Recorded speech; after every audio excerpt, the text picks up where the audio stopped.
Pakantaingan na yun, min na gumi, sa merurungan na di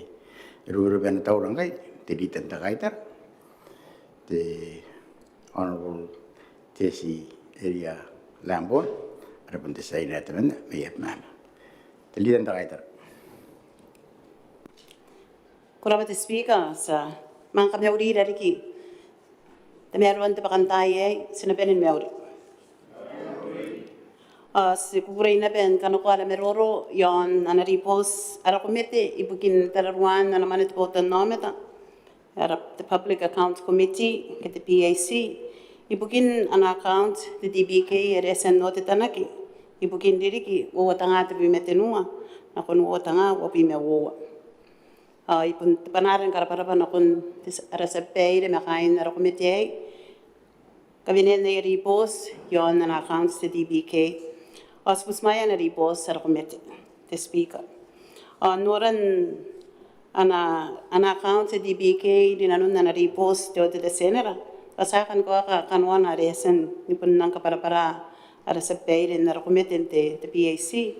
Ito si kakawa kite te biwara ara meroro ni kainis na Kanoan te ripos. Sinoria pa ibukin to te anatara kin te ruso te rakas tabo me enang ite diri ke gastarai o enang tamero te iteran mangkande mga tarahan narun te to karon roi pen te accounts me kawa kinan tenani pepe o ye ina no kawa kira tautana pa yapun san nang sikiroi to huwa tanga wapi ene be huwa tanga te bi me wanu ay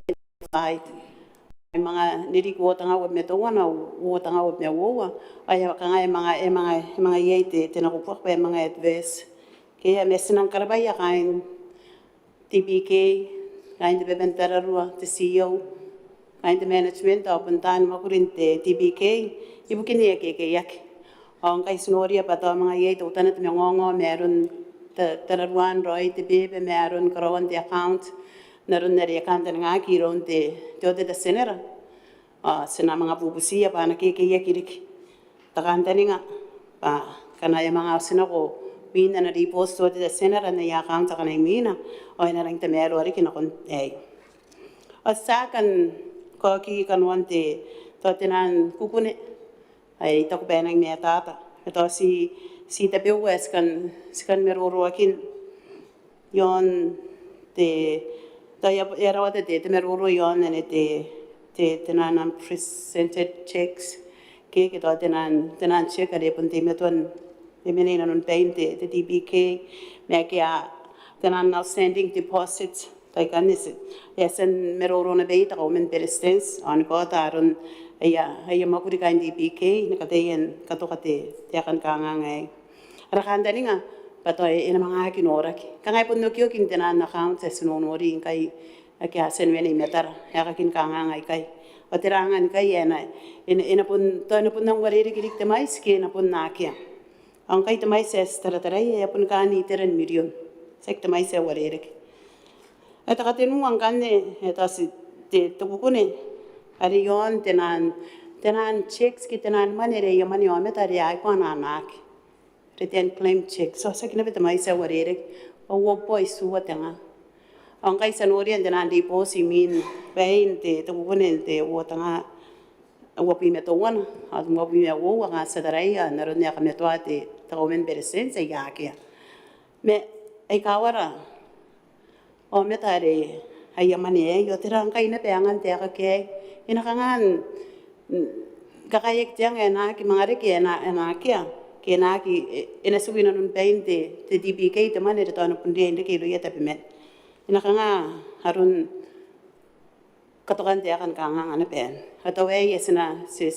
kabine ne pakan man de meroro yon te account na kakawa ke te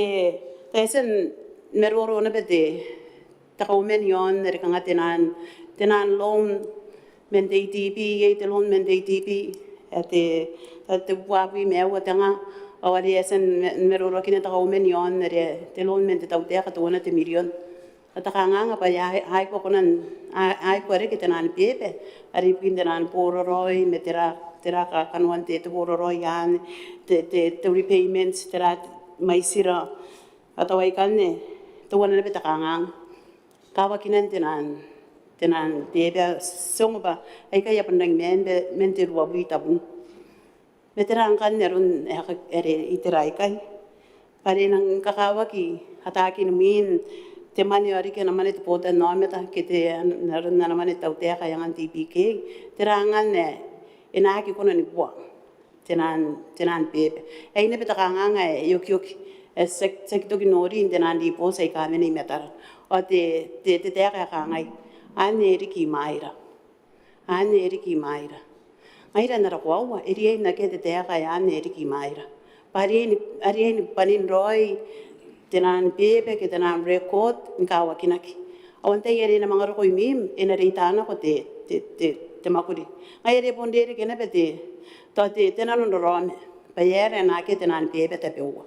Ngai ei na bes nakangan, katoka, ke nakangan, painora kek te akan kangang ei. O tong kai seven and the digital world. Atau to wana te takarikira ke to an sina kaunga yara SOEs pana taraya pa ore nere ake to meten te bebe me ye min tenan bebe ke tenan re kose ena te meto an konande ke iroia kainde te DBK asan nero rokina ki to kanwana na kune te o te senera atau to wana is sikan mga deki nanabe nana account DBK haseki nanabe te KPF pa kanga takanga kakaya numin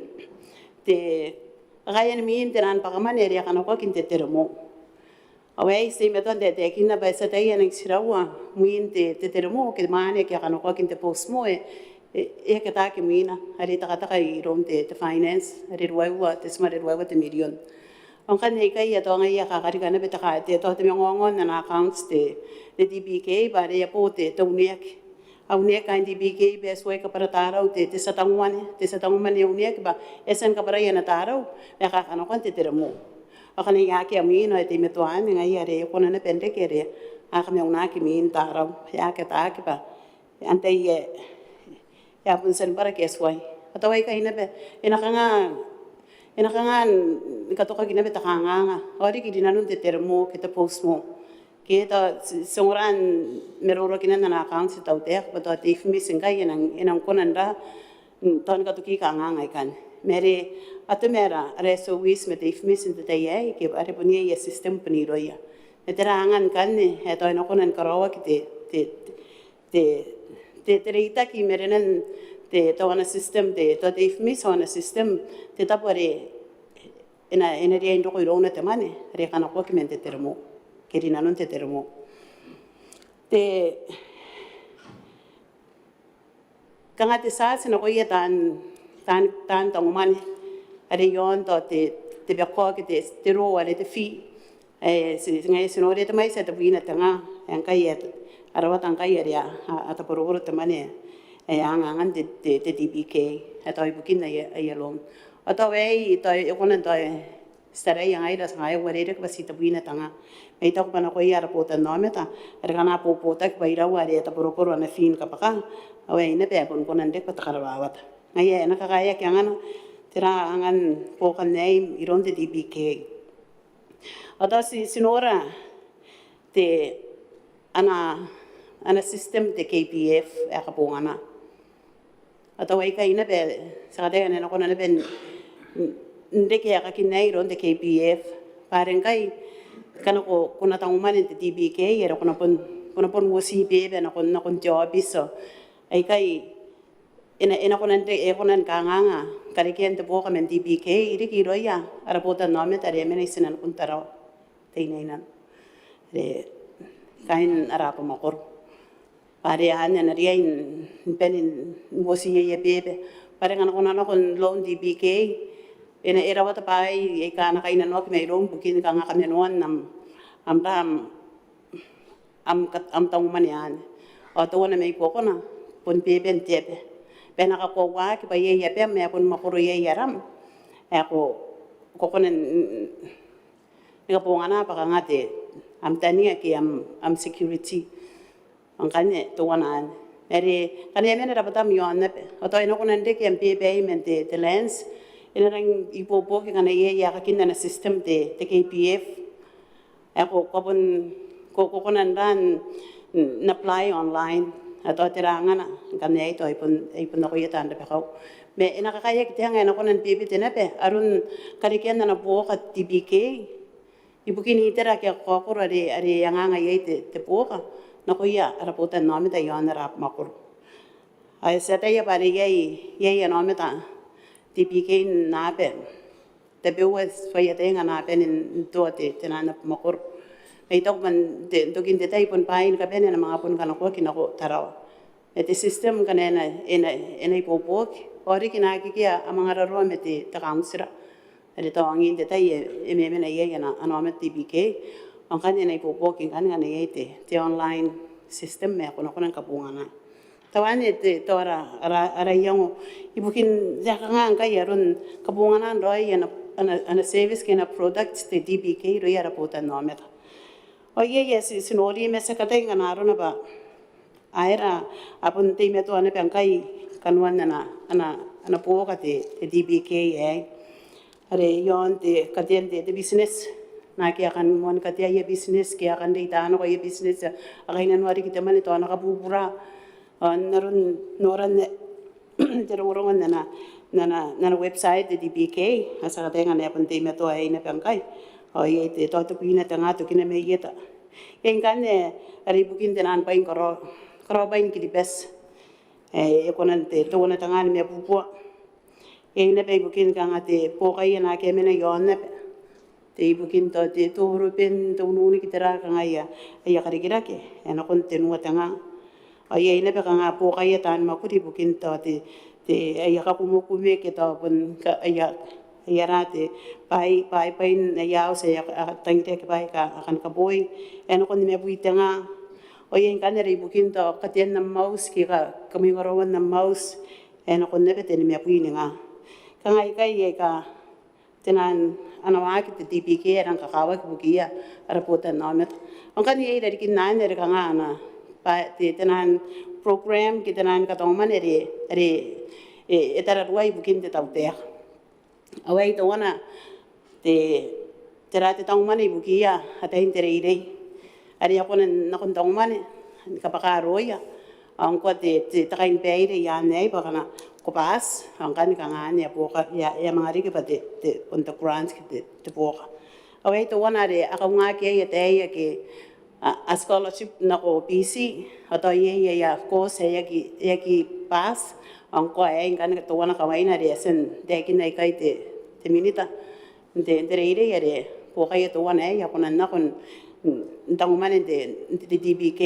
ibukin ay course ano kana pass ay mga mari ka te boka ina pang kwata wana te kangana ana program te fisheries as bonora na te kana na ribos so te sener na accounts te DBK me sa katenga na pun wa kina ari bukin te akaw pokan te takati tangumani bukian ta nakawa ke akan karikiya pa inakawa ke akan wa kina ya karikira ke ni ire ke mete akaw awan kan ne pe to wana tera te tata karikira ke kana ko te DBK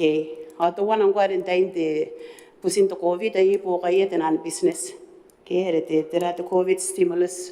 package hari anganek business ake rota ke ya karikira ke tain te lockdown ke ai to pai kaya nang kakawak spangan te DBK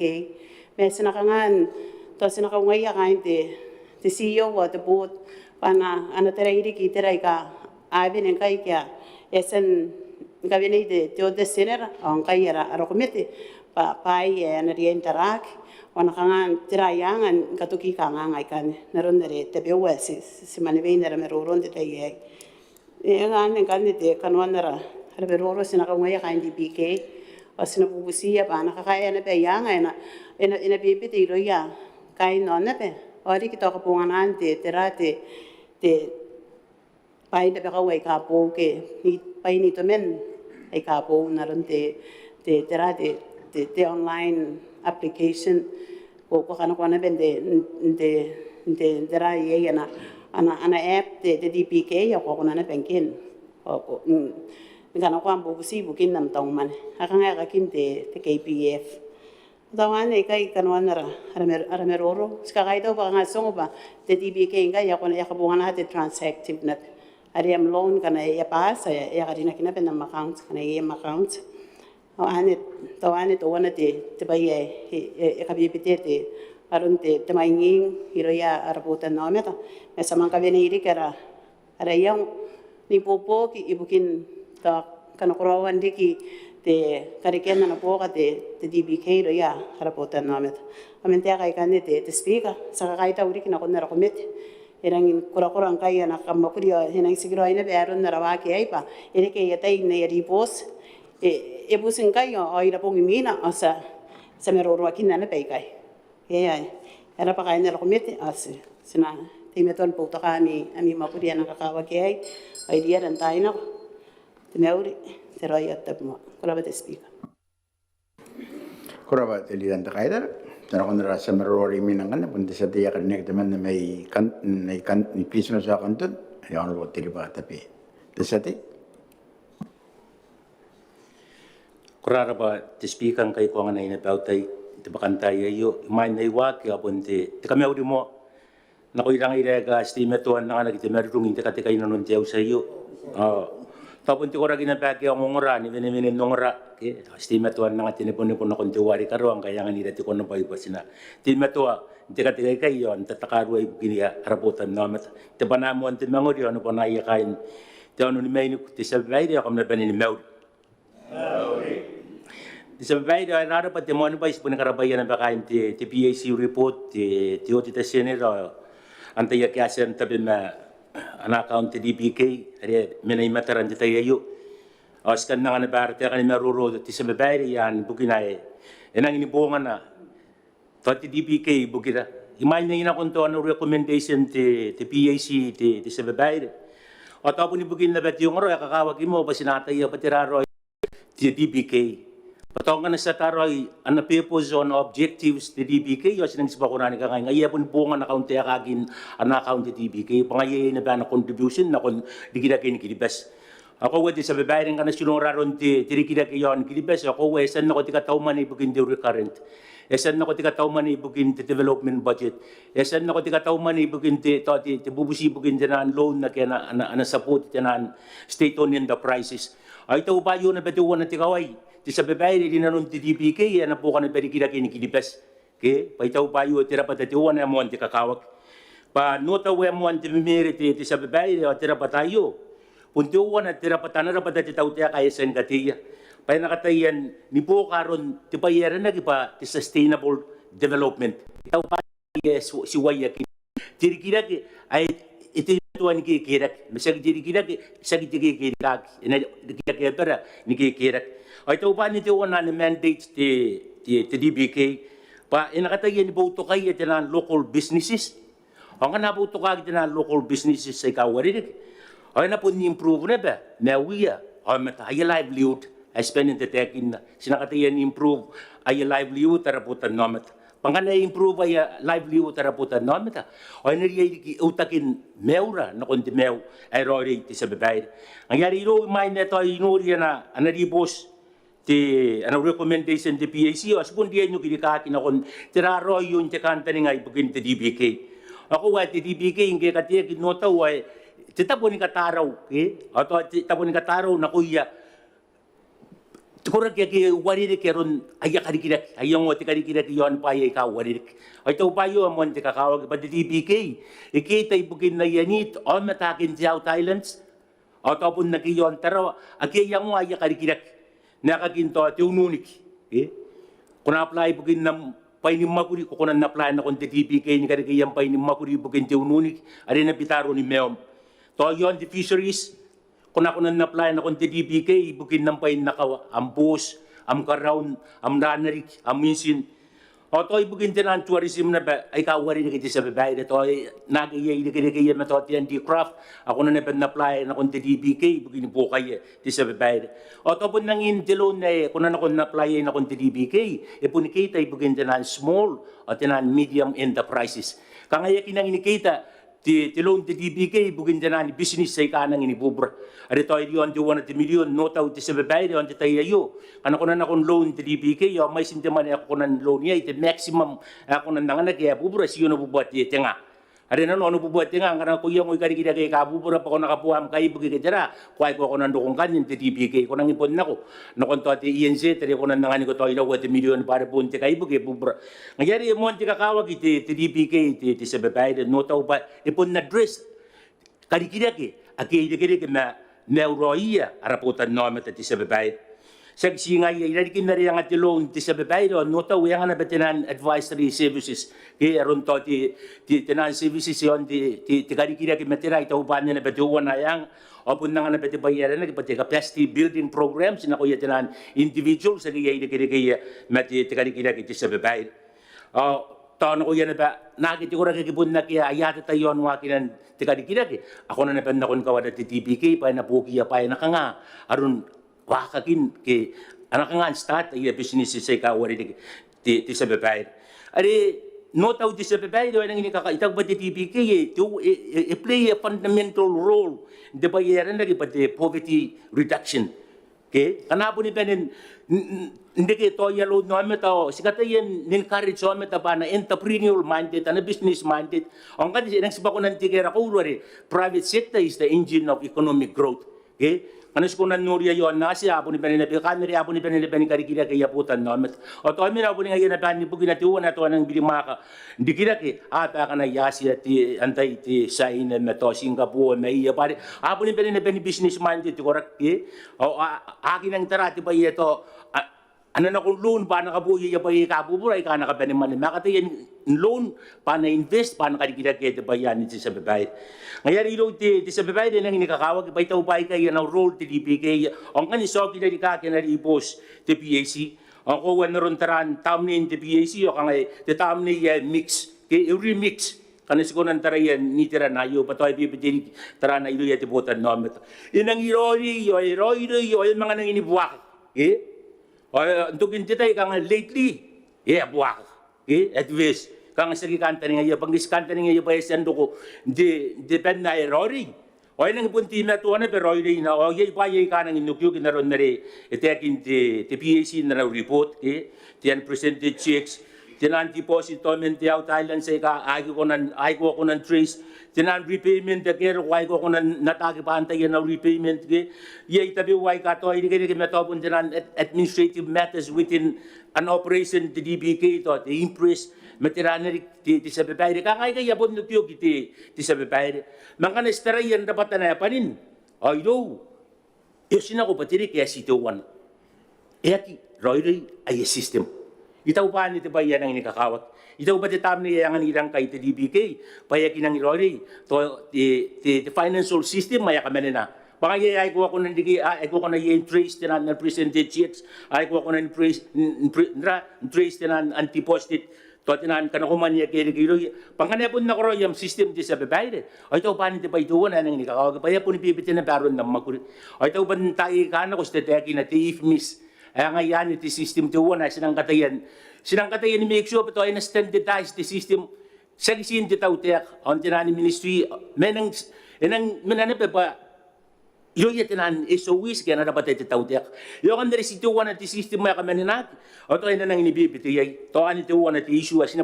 sinabubusi sinang saputi na iti na recommendation ti PAC pero yan improved the system and yan improved ay software, ay accounting package. O tirang kiti software i-applyan, yan na po yung sitipuna, pimetinan software. Ay kami natin, tontinan SOE, so na dapat iti tawte kakita biwa. Yung ang nepipiti, aron tararuan, ano man ti DPK, na kung tayo ka na rin ko ti sa babayad. Ako, ti sa babayad, itinan recommendation na kanatoy, minaki, tiwan na, sila po ti matuan, nibubusi iti tawte, kabaya, tirang kipon ko na nga ti may siniman niya po, pwede kinakong DPK. Paano nga gisi kunaan loan to ara pataki awari kita nani business isa kaya awari manang pun kunaan pen loan pa ay kabubra nakakintong ka na kuna loan pa ko yang kapuan ng kaibugi may sinani ko na loan ti DBK papunti kaibugi to no taw ti minimum may na no you are talking about to 1 at simaril me what million o tirangge ko na ti tawte kan nikarawan taraya ba ti DBK ti wana angatay na ibugin dikida kina ke awayu ang atay na ibugin di kira kina di kira kina ti private sector ay tau payo ang ini kakawa ko skara pa ti tau te ka pa ko wai nanon tai kana ko naron diresen te kin na ti tilitan de kaitara ye ina peti package sa rianga na kikain ti DPK ibugin ti COVID package na ko yakain ti private sector ay tau ba sinori pa survive ang ina ti kan ti private sector survive di nanon ti COVID o di nanon na survive ulan ti sa bebay di ang yasan mo maisin ti income tax ti VAT tira nari kaya peti na kunti tau tira pare sinoria pa meu dei era business panggeme tira business o naki ko nandi ke te mai sini mane bubura men te income tax men te PAY men te tira nari ki te VAT pa ya kan pa men na yo ya ka maguri tenan private sector tau pa yo ang atay ya kan di private sector pa na ko na access financing may don te DPK ti sa babayre at apun ti wona na bete issue ilo rangay ra kan ki si mas ti sa babayre pare yang in ti loan na ko na kon loan ko ere ko minay ka yo hay di kire ke metep yayabam ay nang sipa ko na home loan ay kirismes de ka nga bari aki bari tinandi sa disang anak ngaya ka tigura ke kemya kayo ni kirismes ng kana na analis kana na kondon o aki ko nan ngamere na abeya pa na guarantee ya loan may tao di sa babay de batilang di ko na nura kiri na to ay nili pa kanuan na recommendation na beto at TPAC ba inang nga gitaraki tilen inataraki ang building nga riyon tilen na ko yari banggi ko nga nagyam lease ang ko build ang property yon o tinangki ako ng tarakihan pinako ng guarantee ang loan na kung DPK pero nga ni Boowi ka ni Christmas ti sa babae na batugin na ay si tiya pa na ba ako na nuri o apun nangina nang ako ng loan kung akong DPK ya tiya sa kepang bani ti state owned land kung ko na ni kami naki nang kanako ko na ni kami na ang property ya ko titi yon pam guarantee bugin ng loan na tayo na Boowi nga ni kain Christmas ti sa babae sa buto kay ana recommendation ni kapan ti PAC on data di maka na tabiwar te kanibubo kara kanda ni nga pa epoka aron ano mak ti DPK na kontay kana ro kara bubusirik patirang ke ako nanti mato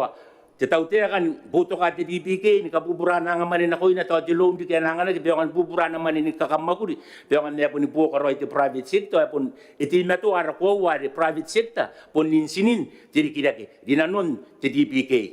menakan ni ti sa babayre araparik kain di PAC araparik kinakiasan ka tawro at ribo sa iyo bugira ay pun na ko tigiroy na panakuya kain ni gilibas ni kapene ana ko ida sa bayre batoy pun na yo na kapene no meruru pa di pun kani pupuno na batitay ara ka tigiroy na ko mi na non tigirismas sa iyo kay sinang tanin ni mga rukoy na non tigirismas sa iyo at dirigiya po ara ka tigiroy sinabubusiya tami hindi atu penaronida ngairan tetapi maniran ako ginan no pila dikat na ko yara putan no meta ay non pusmayan timesya nubungin na, inanunubungin ti Christmas. Ketika roy kinakoy miya, arapay, anabaw kilibes, edete meuri, ti roy, ti tabo mo, kurapa ti sabay. Kurapa, sati, yakagan ako yung the chairman in the Public Account Committee, Honorable Tarakabot of Wasindaba, Speaker ko rin yak. Ya karapaya de tan meroro ndo kasi yo yasan na nga ya meroro yasan kasi ya ko dabewa ari de ko ni presidents dabon de military ben de damani naron na kaya ka te tawtek ari ko sumayagin de kasi yo iro ako de dire na meroro de ko ni presidents tapon na naitira de DBK tapon kaya ka yasan na ben ndo ko iro ndo komite ay bukin ka nga kana anoraki ari ki pana kukune te diode te senera ntua ki na account ndi ke kana ari na noki andiri bos ke dira noki pa kanu andiri bos ayo kaya si sky tau ako wa kada de taron de kaya kana kaya ka don president sa kada de dira de tabeya kada de mandanuan de kanga ngai kai de honorable speaker ibna raidera de DBK si sky tau ito pa de kaya ka ro ko pun kanon na bedireta Kanoan na rin ito, apon kanoan di kaya kalis karikin tayo na meroro nuko kimete YC, an acting finance manager, apon di men na board director di DBK asis kakay daw na pa resin ako na noy ayo naron di kanga ko sidi ki kanga ke ogyuk naron di represent the checks di tayen kanino man di bank yo di tabe warik kana awas po pun kanoan di tira di ribos ke kukune manraiter adyote de sender naron der wakin na kumutakin ana accounts de DBK yo asis kakay daw na iskadaw naron na roya ba ya kaya ka ayos pa makuriyak ai kai ito ay nora de ripos na ripos TPK wo tanga umetenua naron de yakaya kare atau pa yakai saka kitera ai kai ke ba ito ya busi patay pura na ke ngapong mo ito ay nori ano kana yus to sa mga kadiri kan din na konara ara ripos bugin TPK wo tanga umetenua ande yakaya ka atau pa yakia kanga ngai kai sa nori kana poniai ke to ai sita be wo ke awore ke ai nora ke bugin na accounts akan ngai ano bugin ara kanga sipunta tau de ripos ayo de honorable speaker tau tara kana ko akina pas na taninga ro metenua me sa kana ko de yo sa kai to wari to ibon naki kanwan de rota be pagito sa ya mga kawara ge kara ko sa yo mi buta kina me yus naron TBK ba na makuriyak ai kai dinaron daw yung system makana na ayapain tawan minuwari de dira naron na sara na system akana na kabunganay ako sa kai daw na raitera de to conference stage ari kina raitera DBK ari kita daw te kan naron de norakin no musa kinan de tinandra kanga gitu kapaka mo de dayo naron tarawakin na accounts de tira de DBK to ari pun naron de tararwa ako naron tarawakin na accounts naron suan de accounts de John Nat ari de anara ka DBK ya pun naging roy de nagagayak naron te narara ka meto ay pun siya ron tarawakin de pe pa mete tira ke de aron de yakaparataraw ta karokokin de yakaparataraw busmaya de yakaparataraw tan tanguman naron nakanwas kay daw ano ora ginaron DBK na busmay ai kai ko si kai daw de dirita anda kai dara sa de menda kali ne me me naron de ana te kan busmay aron de na kamaguri de BAC si kai daw ye era pa de aron ora kinan sina tima to ke ke karo naron de spangar smuyo ko ke de tayo de kamna gina be bobo to mga jausin de yana ro si sina tima to na wosia ri bosa de riri ke yo bugin na miro korong ora mo didi de ami BAC ayo ruaiwa ara riposa stay purani na mi Maneaba Maungatabu ya sika kaita uri kindaron dira de naron na ri busmaya kin na riposa kan ruaiwa iko tan na riposa ito pate yang ayo Kanoan dara ke kaya kis kate makuri mangai ai bugin diri ke ya ro ko to kana na ye kira ke na kak ba sinor naron de dira de dirita naron de dira de taraki na ke kaya ke dira pengker kari kirak ai norak ka kawagin spangan naron de ko kayir kay nonap naron de nora kirawata na bete na tantang umane TPK me yonda pe nora kita kangangan da yo sila patuwan to kukune are ay ako akimane kay yakapara taraw mga aki kokos kito hindi mi doni pun nagi kos iron de banken katawmare de TPK ako de ito kayo re mena to pun na pa yung maguri TPK naron na kano ko bete kay na ko de sa meroro de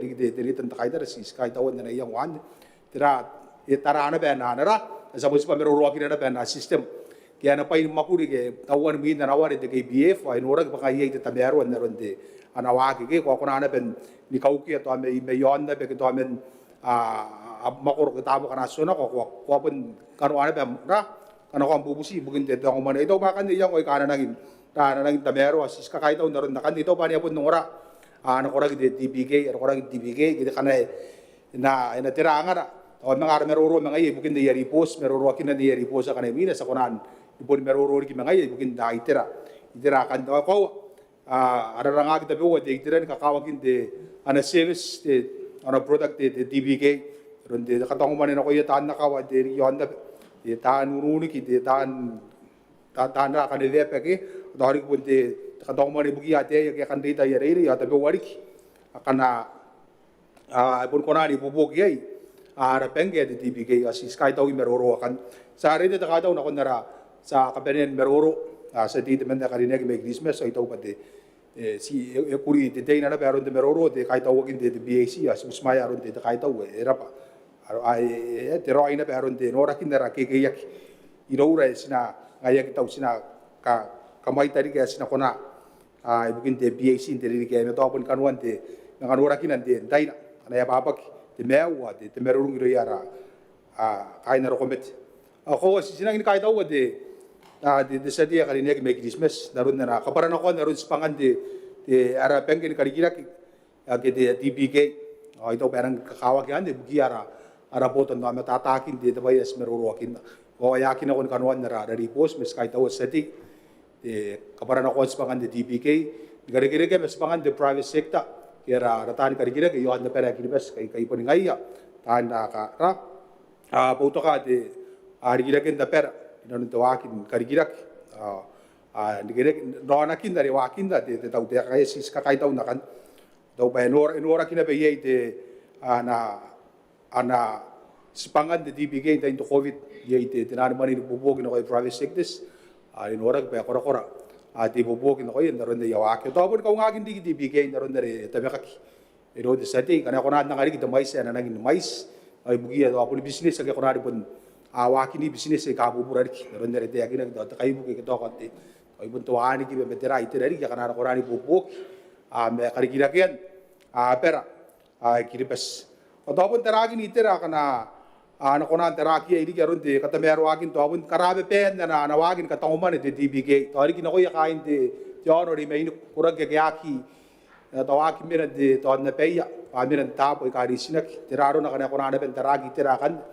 ko ya karo wagin be de valuation ya na ki de an value of this area can property and it nam this ako present pa ngai de security ke ko karo ko pai ngai am tani ay bukin nam loan to yaki yes at sa pai pangi bari ye ay yam pa ya ko kati nam bisa kan ko kona kan din ke bukan nam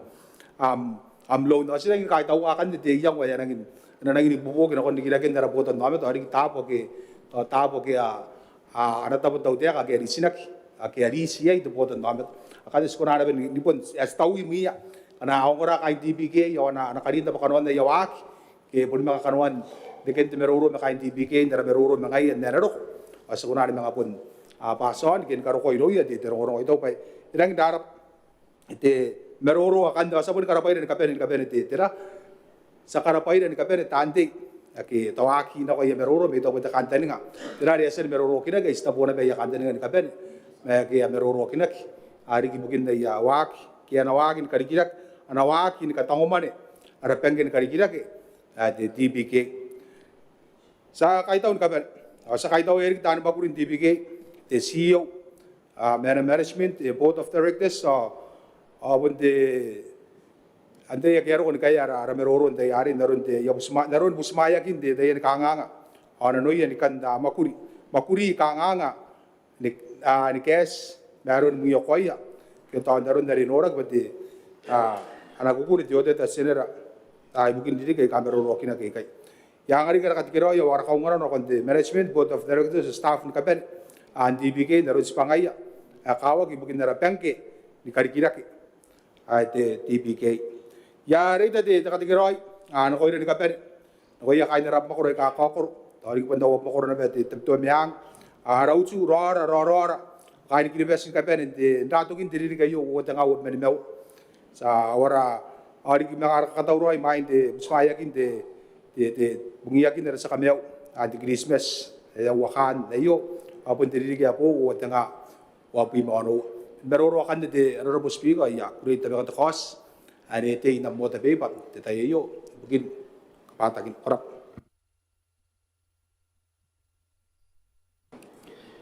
Kurapa the chairman sa te mana kana mit to men an butar ka to finga ang kanina kana ko to kasi no yon ba ke busmaya de kos ke kan yeng ka sa ke busmaya de kos awak yak ana ko yak busmaya are kos ari mina kan ni penti kasi na nang panatuon na ada kalau tiada ti sati ba ada merentrare i donorak ada nampauan apa kalau ada penyanas anak kos na sati hari ni ayran sa nang kos na nampatinu ngayon ada napen anak kos ti sati hari ni kita men kuno jangan lupa tahu ni meria ti sati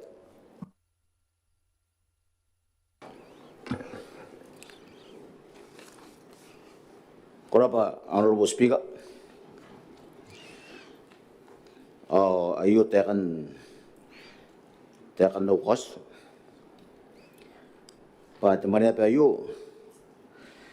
enanora diain kacekin anak komite, ati meto temanya pa di Maungatabu. Are enatape ma tiriri yon kiripes.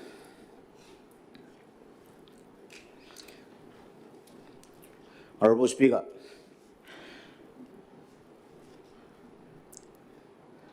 ang toko sa iyo, naron tayo ka na ni Ai pun nagin tiri-tirin te daron te kos. Kacekin te loren dia inna na kacek tera te komite te meto. Ada na tabi mete tiri. Kinterang kai si mua kacen te komite yo te meto. Yang tahun tu mau dipakai mua setara te pai tiri.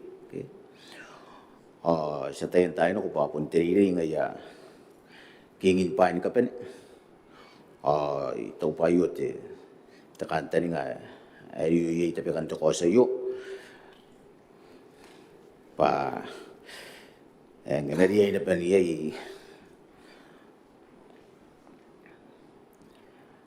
anang ana pa te mana pa ni mo ngotop pa na ibubukin na pa yon kari-kirakian tiri yon na para kilibes.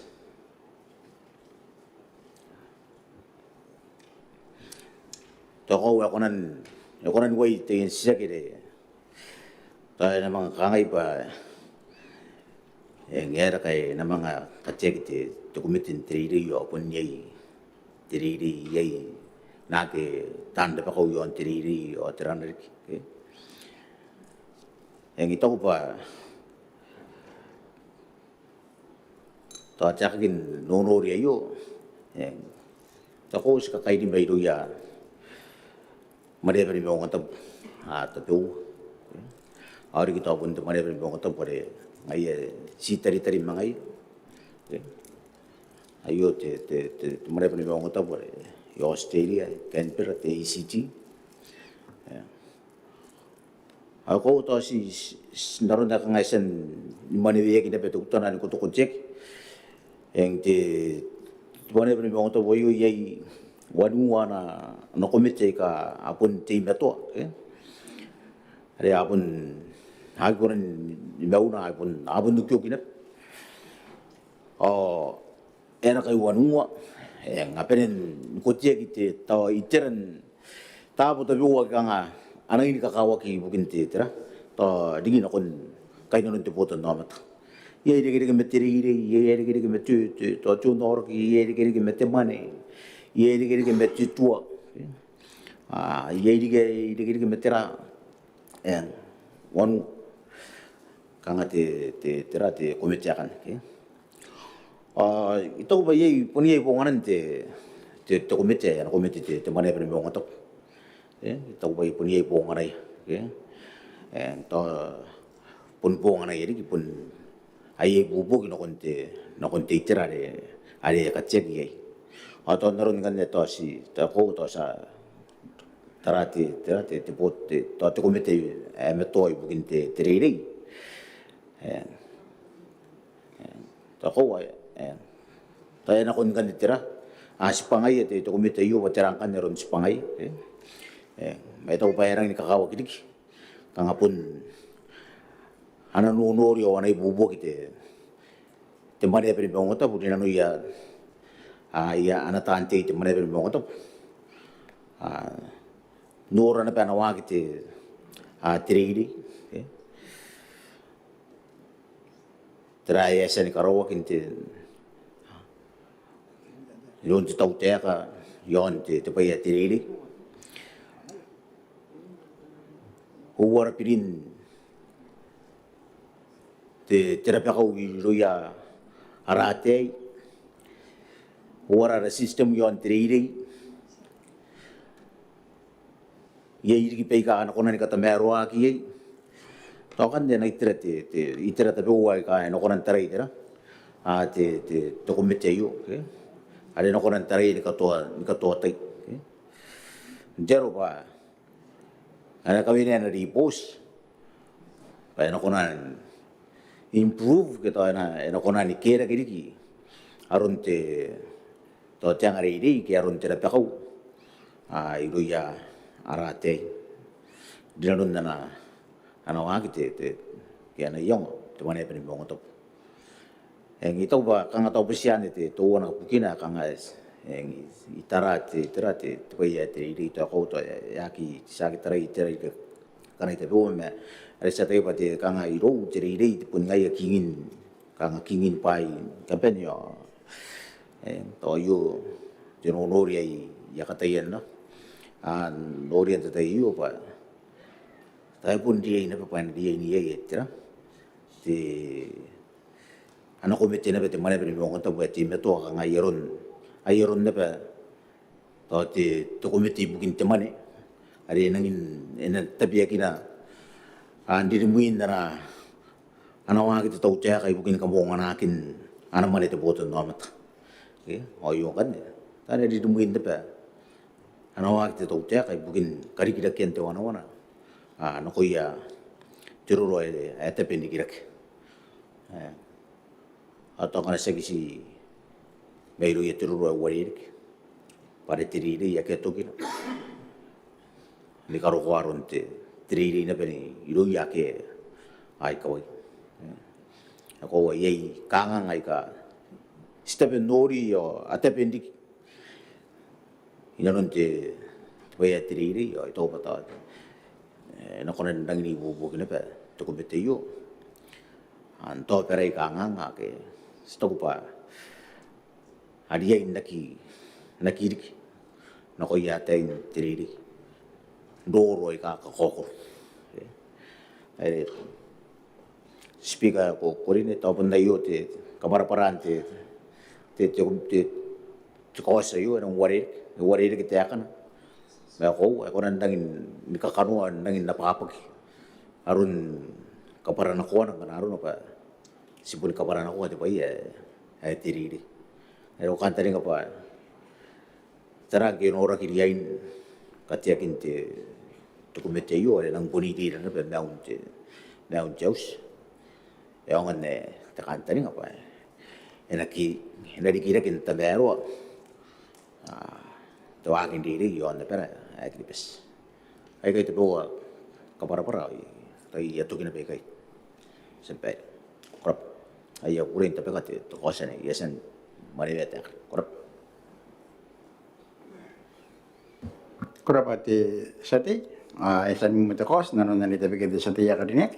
anak ko hanin akong titaw tek, paya, te presence ako dinek, honorable te isek solicitanas mamo.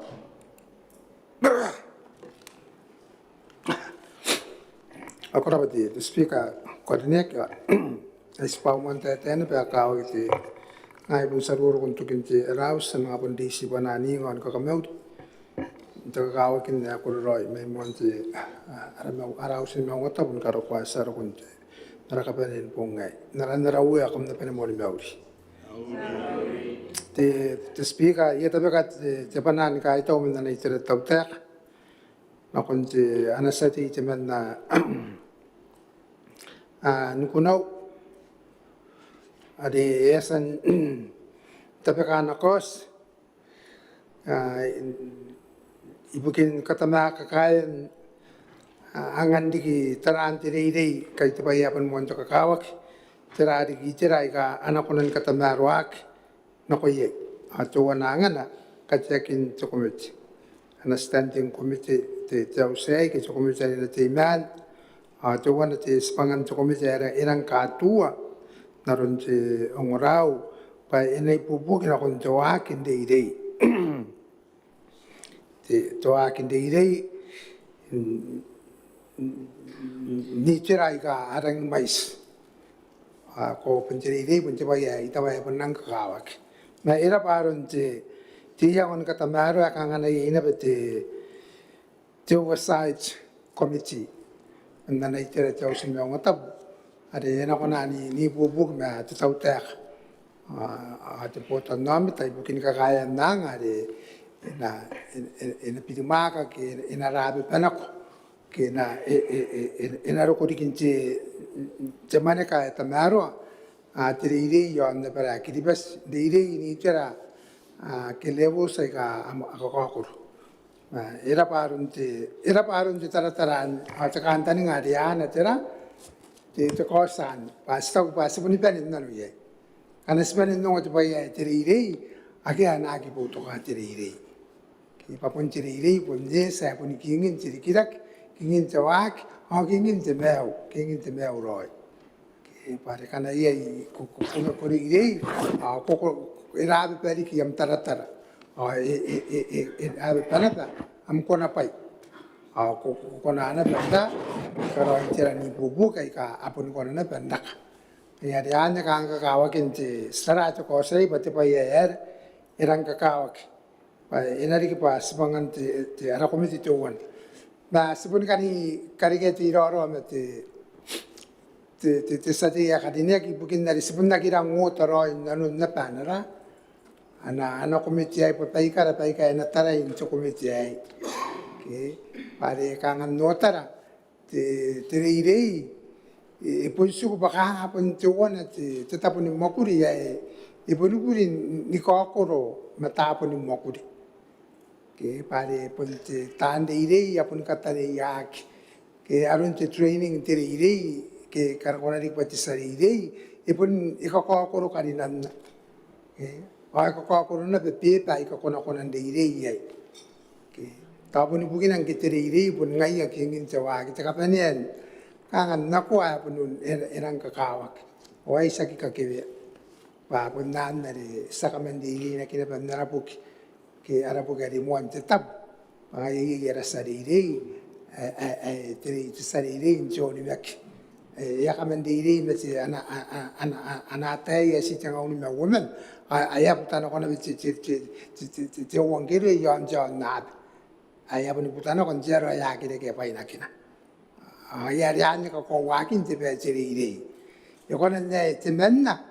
ke woman ke tanga un tabun anga ia kona ne ya to pa ne ba te bota no me ta mais ngia sirang bu to ka nga antera anjo kos pa yana kin tena no ai ka nga ia iri ki tera ka ia ki kona na ke ake to kin ta na ro o ane sana ia tera te kos ipa te sinai ro me te sate pa apun do watana pa ana waki te irei ana wakini ke aska ko wa pa ye te minita re tara wa te irei a vene ya kai ni pa ire ke a vene ya katara tara ka a pa na e ka kawa ke na era enaki nangango aron jiota sana ka nota pa re ka kawa ke na te tara men te chau sinjei kawagi tara ada karesa kawagi tara ada puto namata pare tiri irei are ia jeta kan dapat kau ada apa ini kapan ngangi pun tahu ia dia asan kata ni ya kita tapi ia tiri irei na ana pa itu puto namata ni kapan iro ko panan cakaro iro ko panan tisip iro ko panan tisatararu iro ko panan cakacikis timisinade ai ka ayar nga te bateri dei punja kan tare na tuana acera ba ka tuana ipurin na buat waria na busina ba itera ai ka mais ai rosi na peroro ai ka mais ya ki ka waru na bateri dei me ya sisirang karabate te sate na na ta kan na kos na kapara parakina inga ke kimoto to ba ya pun siko tiana pare pun noin anakan taninga pa etangira te irei pa ina mo ni pa interag pa te pa ia kakao ki yon apela ki ba sibukin tiroro te wana me tiroro te wana o ane irang bu to kai te tau te sinaka tu anta ina ko pa te irei mo nta kakao na ron narita e pun mo te irei me te muenga o ane sinaka ka udingi ya karon ta ina ko ia mande te akan dongro moai ke awai ka yari akuni ara misinare aratana ke anta ya ke wuta te na kon na para nangko katira ya mo na mai amma men te petri ire ari ire Kanoan te joni na Kanoan te pai par ke agi na ke ya puta jona ya puta no ya na para ki pes ngiari te na ko te sari ire pun te tare na jona mo nta kawa aja tari na betuana ko kanga te beri ake ia ina pakari ne am ko te sari dei pa ko na pasi ni mea ka mate e kara ngwari rik ko na mangari ki pachena no ro ko na ro ya te e ka wari rik ko mga ri ni ya ke kawai ke ko mga nanu ni kawai ngayon ka ngatiya kan na ko ay pun itangira kan ti jam tan ba pun ina pesam tade na ke jam tade pun nang nanu na roi na ko na sariri as pun na tayo ba ina nang na ko roi na wa kin de saksi na ko yate ani teriri saksi buki yate pateriri bukin ti boton no metan ka ba ngayon iskara pa ti sa tabi katera chokos yan na kos arier tangine to komisi to wana pa na katiak mari ti sisi na stak sa mga puniroro met stati ke pare ti ara tabon de idei kana tabon de idei ta utaka abuni ka beni ne pa na kaini bairi ke ya kaini bairi bukin kaputan ti idei ke kanga puntia kan ba ti tare na ke rapat to wana itangire ti kanga tena specialized training pag ko na niya ko ano ko na binti classroom nang ponna kaya ko na tangira anaiye am kataniye ngayari erang dori esna ena oye tirita kina chokomitei ke te kawa ki teraya ko nanda taraya palen tapetai sakona si tarati rei toani chona staraya e puto ko tauteka chokomitei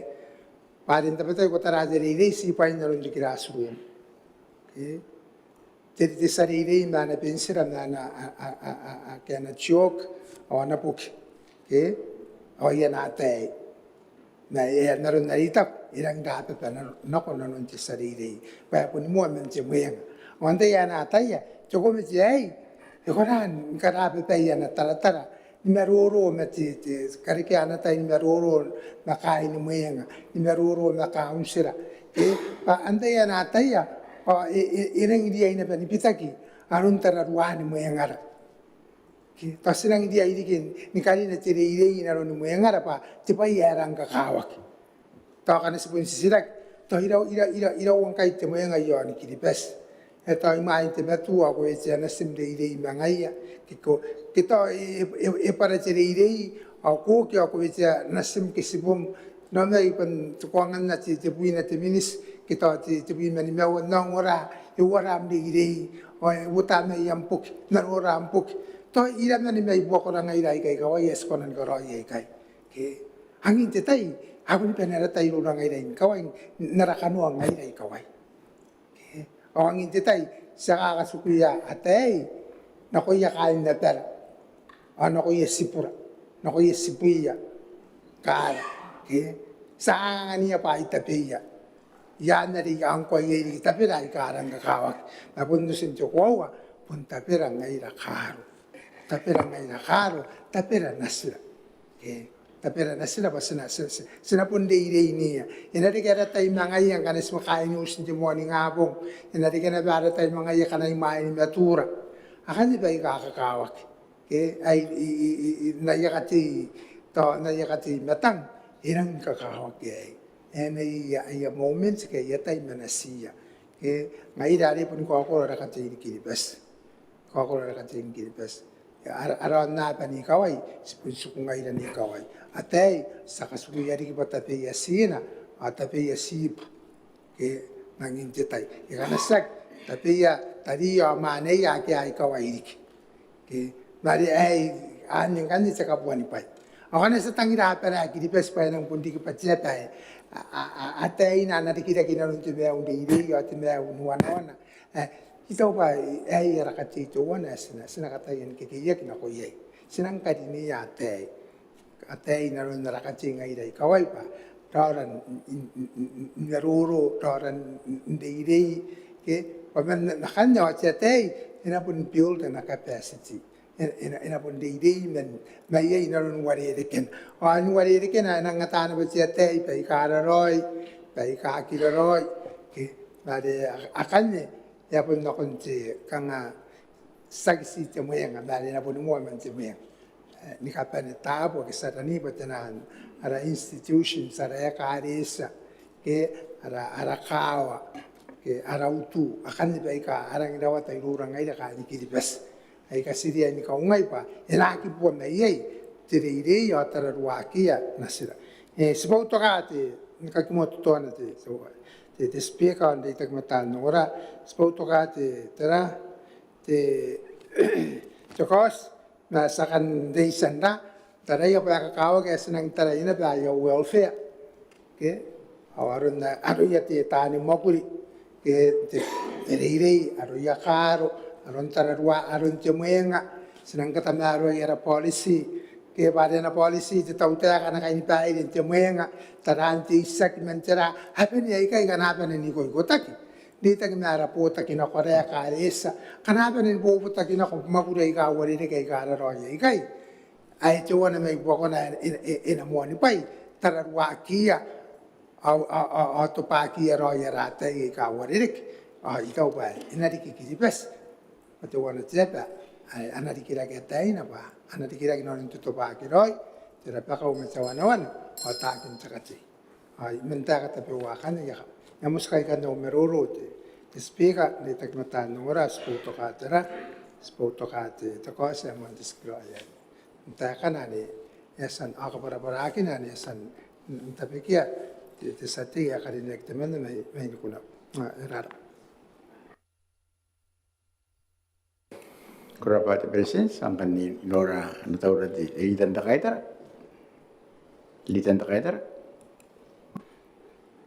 Kurapa te speakers kan ko nebe panara meroro yon ta kos re esen mamukia te sati te mena karinek me inukuno ibukin katien to komete imeto ene te imeto ibukin te reirei ospo to ka to ko sei yan ta kantaninga to wana te wa ki amanta kawa ki bukin kiribes punte reirei o tenan komite ka ameto te speaker te kion te reirei teras pangan komite ka ingana sunori komite na bete bewa wei ena tara na wa te tautera ni reke mete te tapuan akin te reirei ena tara ya bakanoan ana tona mosinna no tautera reke mete reirei ena tara ya baka korwa kinanona taka taumane rena menan te reirei ena tara ya beira kiroina nona tera riki tenan sua e kona nebe tera pate te standing committee tera isua nanga na yang bukin kata mero yon tenan sua ikan e kai kanga te tapen te manepen Maungatabu en karawa kirina nun ana komite te standing committee era wata era kinera komite me an kai si meruro kina et komite me to ara wata komite ka me to tenan manepen Maungatabu te bewa na rondere yasen manevek o ye ka aterei itera na kakin te tenan sua ka benemane te finance ai to ba te reirei tani ko ta kina be mete meuri to ai kai wo ba yes setai tenan ka benen ka kawak pakana sinori era ka taumanen ka tuari o ai kai tenan wa ke kana bubura kai ka benemane ye angkana ete ana komete te manepen Maungatabu pare tapena ena scrutinize ena karawan dinano antarei roi pa Kanoan ana kaini peide te tautera ni yon iterai kan ana ka koroki nanoia ana ka taumane ki asen pasi kai yon te tenani tera kitapo ikan ana ka koroki na beroi nanoia ana ka pongana ki nebe naron Kanoan are esen ka pata ki mente manepen Maungatabu ena terai pa ena kangai na monitor Kepa ere tapen te mane meo in a scrutinize the scrutiny the oversight e reke nebe metera taran te tapen te tau te pena ena kroya pa kaya angkani kona di pos na pena kon te mane pen Maungatabu tenan komite ne pe kai reke nebe pakanga tenan buris imerenan te parliament mane Maungatabu te botan no meta pena kona ne pende ke te botan no meta ni Nikana ko ina be yang yon ana mak te tautera ni reke me te itera re katia ki bukina to komite na kakin ta te reire akona na be nanga ya yang te botan no meta to ni ka ngai ke nga na ai ka tawanu wa te reire nga si te ya te pe te pe ya te reire ye so ina ko rai ka kakin itera kai ena ka te pie ki te akan komite ai pa ena scrutinize ke ina karawan ni monitor ina tere roi be karate benet mane bente te tau te yan spangan te mane ben Maungatabu ena ka te biek te akan komite ai ngai yan es poto ka ta kan tani ngai yan te spanga ka kawak ibukin te botan no meta ang kanne te ai kai ngani te na komite kai ya kunang kanne ni mga wota ya yang kendi pos na kon te mane Maungatabu pa ya pa kai ya te tau te ni ka kuruan na mosin nanu ibukin te rei to i ena katara re te wapu indi ke re ka ngai sinakara wata ya tan rei jero re te takete yon mai sin te serei o mai sia na te mena te serei ena rein to wan meni men na te ka kin te tenan wa kai kan ai kai ana karawa kin dinan wa ana kai ni beide tau te ke na mosinan ngai sekina te rei o sabun bubusi ana yokunan sa kadin dai na pe kai ta yo te tau te ka te presidency bukia ara te interere ke tan makuri ari ngai ya kanga pa yon okia akane ko na bende ke bo kai yang kai pare asukui ibc ari no ki ton te negeta ere makoro ne ticket meta kanga pa ngai ya kina ke ticket in the airline ayane sena bubusi pare ai ka wa kin are men te ro wa pare ken karo ko ke ai kawai o to wana ya ngai ra te interere ke tan makuri an sena bubusi saka veni ene pa bubusi na konte te prestes are tararwa te tapon makuri te PSO are ngai ane service students ngai are kamanta kangan te ye ra pa sa skoina no ben tau te ka spulta ka ta kan tan ngai karawan te ben te mane Maungatabu yon tararwa na no ak tau te ka ire ke metere ora pa te speaker aspus maya cost Kora pa dilian ta kaitara, kasama ro de minanga, mande sate ya karene kita mende metero tinina no, ti ono ro tu poi wai. Sate. Kora pa sabai nakatayan nakikapani autai, nakawari kia. Sabai nakikariketai na pa, tani mga kini ki pa itabiwa. Napuisi ka turu ro yo meruro, nakon te potoniang katian te komiti ti matoa i bukin te potakin dei sabaire e ko wai egi kona ni koro bukin ana mosinano te tauteka ngana siawa ana te awa mana ani kan katurua royan papun te ko ni ko kana ya papa kita tai ako na diki ni koro pai itau paio ake ako na nikakibea mangana si awa tiririki ena mais te pai e aki kuru mangana onu wa tiririki naro na te akina ki pa ena tito komite pa ena nori pa e pa kai ana musina no tau taka awan era ngirori onu wa tiririki sabaire nora kin te kinna tiseta pega te kos pa si te nuwa ngai bukina ngai te wana katamaruan aruia arate e to kina pekan akia ko kwan te tua akia ko kwan to tera to anga te miriki akia ina si katamaruaki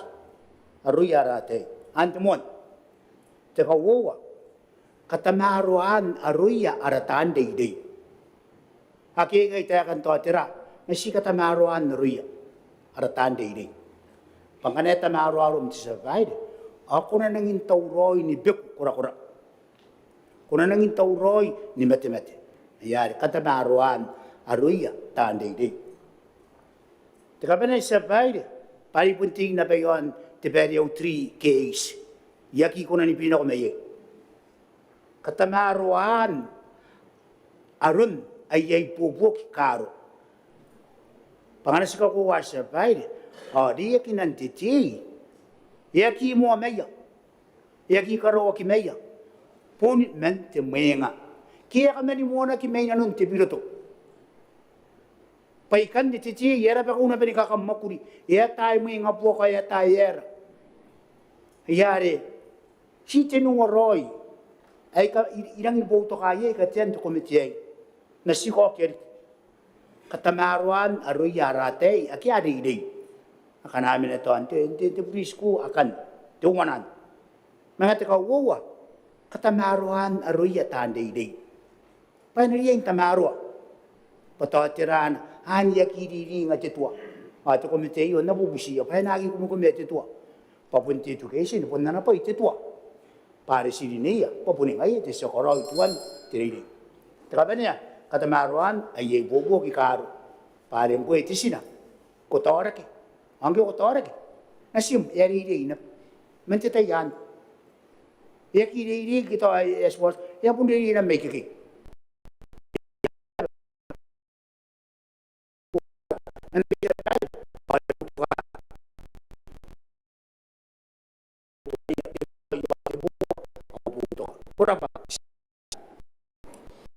Kurapa te sate, noram tau rar purpe te militan te bota kendiri, honorable Ruatik Takayar. Kurapa te sa bad ai mai ni kana ko mro tu tanai. Te kosa yo apun te kai tau epes no kon te sate ye sante be te kosa yo. Dan na resan nga kaya te presidente so. Sta ora mai te kosa yo oni rora me te sate ye. Te bai ai putakana pe te kosa yo pun ka te komete ye. Pa ye to wana ka teira awaru rongko. Asiburi peren dikira ke ya buat mangkai. Ai tau wakana ti to komite yo ante nate no ki to waki yo system bai yo. Ate bai yo ore ki ate ai getan iri. Pasinori angka ngi ko ero te suari ake ake ke dai. Asabun no ta bono bai yarki. Sabun no ta bono bai yarki. Ngai na ante nate yo to komite yo kana ti. Jadi kita nawake ki to na tiyo wara nari. Na suangnya na constitution no ya aus ni maka karo payang yang mga diyan kau kaki tio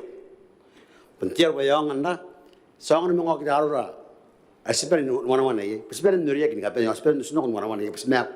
ngkai aya ke toro ay punta pa itoan ay ari ayo to pa yanar nai kau ngai te komite yo bukin dai kai arawatan na yung to botang ide ay confident nanda idina transo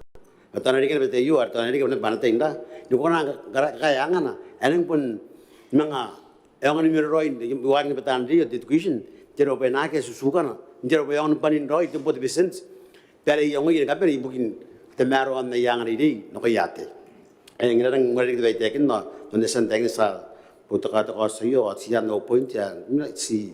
itangi ya punya mereka biru yang ayar, aku dia kete. Kaya nang anto wana mereka biru tu, kaya angai apun osino karate mentu primary baca biru, kaya benda kita kerana. Karena sekarang orang kaya tadi pun kakak nero ya studi tadi bintara, benda kaya yang simpah, wasapun nero bakar, era yang dawat. Angai hari rapat sedih ya karena ni mana kos yo asa, pusmai nero nayo, oni nero angai arab.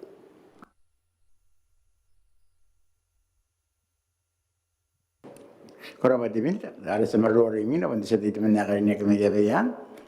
Ai ro bena taur, honorable Petro Atanpur. Te sate ya korne. Kurapa te speaker. Ai kanang na panahon. Tabantay yun nga oputo kan konti ta kosa mo ta mero yun mente al te peket sa pe business committee. Ai bukin ka tekin te trapata towana. Tarua ibu kente kebota kendiri, nanti Maneaba Maungatabu. Tahu bayung antara kau kepada punya mau bukin diri apa sih ni apa sih nanti kaya kebota nama tak. Terakhir naruya Monteroide kaya lagi napa pernah jangan suatu kau nanti rasa lagi nak. Area pas sinapun karawayo mo nanti kebota kendiri, tikin aku iya nasi lam semua nak kontai kan orang. Sekarang awak speak apa amai stay cause me te sisira kya kana akameni mo bukin te kita nak untuk te bota kini to na ibo na suringa kangaru ya te ini ka bonga na ipai ka kilo ini na naron te meng naron te butin cash ari ka boni pa ye te ya be yang te open naron nare ya pun kai yang ina kai ya pun open ya open te primary to te class 5 ke ro amai spy ya nga tangira ke te discipline ke to te kai di to wan to ta na nga na ko nda linga ke te kai pana tai ya ai ki roi nei me o ke mena ye ata ta kantani ba to komite yo na kona ni bogi na ko ye saksi ya ne me ye na bati ka ngata bu to pun na ko ye na bati ta pun tan nei nei aki ka no bo kai ito pa eri kina bati rabata to wana ya kona ndo konda kona ndo kona me ro me ngai ya spai ya ka ngana no ba to ye ya kan spai na konti to bota ngi nei ata ta kantani nga pa ne bibe na patan to komite na ro me te ta te minita le tarduati to bota ngi nei ke konti te sokoro poki na kain to bota ngi nei le ka ngai ka monte pas ka kuwa pati ilang kakawa kay yawa te inon te classroom mo si te men yun yung kinakilon te classroom man pati te sarili ko was ka kuwa na pati kaya na pati bubusiya ka na to ay binilihan to tili kaya na ko mga mon ko sing kay yay ta kanas pangas por ulo to sa mga kawera kina content question tayo bugin te kami nga po kayo tano kung karoto making pangaya pun kapakakanto kayo na kami yun mga pun kapakakanto kayo na gilikaki yari nga kakikay nga to ino ko na naman buwag yaron te tarangway te beto komite katiya kayo ang ngay kayo kaya nang ukutag iba te kanuan tilibos to wana me to wana kaya ang tawa kimiya ang karo kimiya ilon te tautek ang daron na rito asan te kinaki nga kuro kinon te yan mo tisano ngayari pun buto kati na to komite yo nga mo ta kakawaki katian te rapatan te ano kami te bota kinilay sagi bugia pa na sigo pulita te bota kinilay na ibu bogi na kon te bota kinilay jaro pa na kuroi yaro te spangari e karaoke masataya pa ya pon nang mais terili ngai ta kapene mura gai yaro te tarakina ano ko tarian ko tara na terili yo ta terota yo anda pe ate terili ne bisi ya no to pun sino ka ogina bendong ye ra te ne be ka Kanoan ta kabul pa ibisi ya temen kabuliak ya ayan ya kangas kay nano ilang kay nano pinapet rapat to komite yo pa ana mais rapat kana ko na ipubuke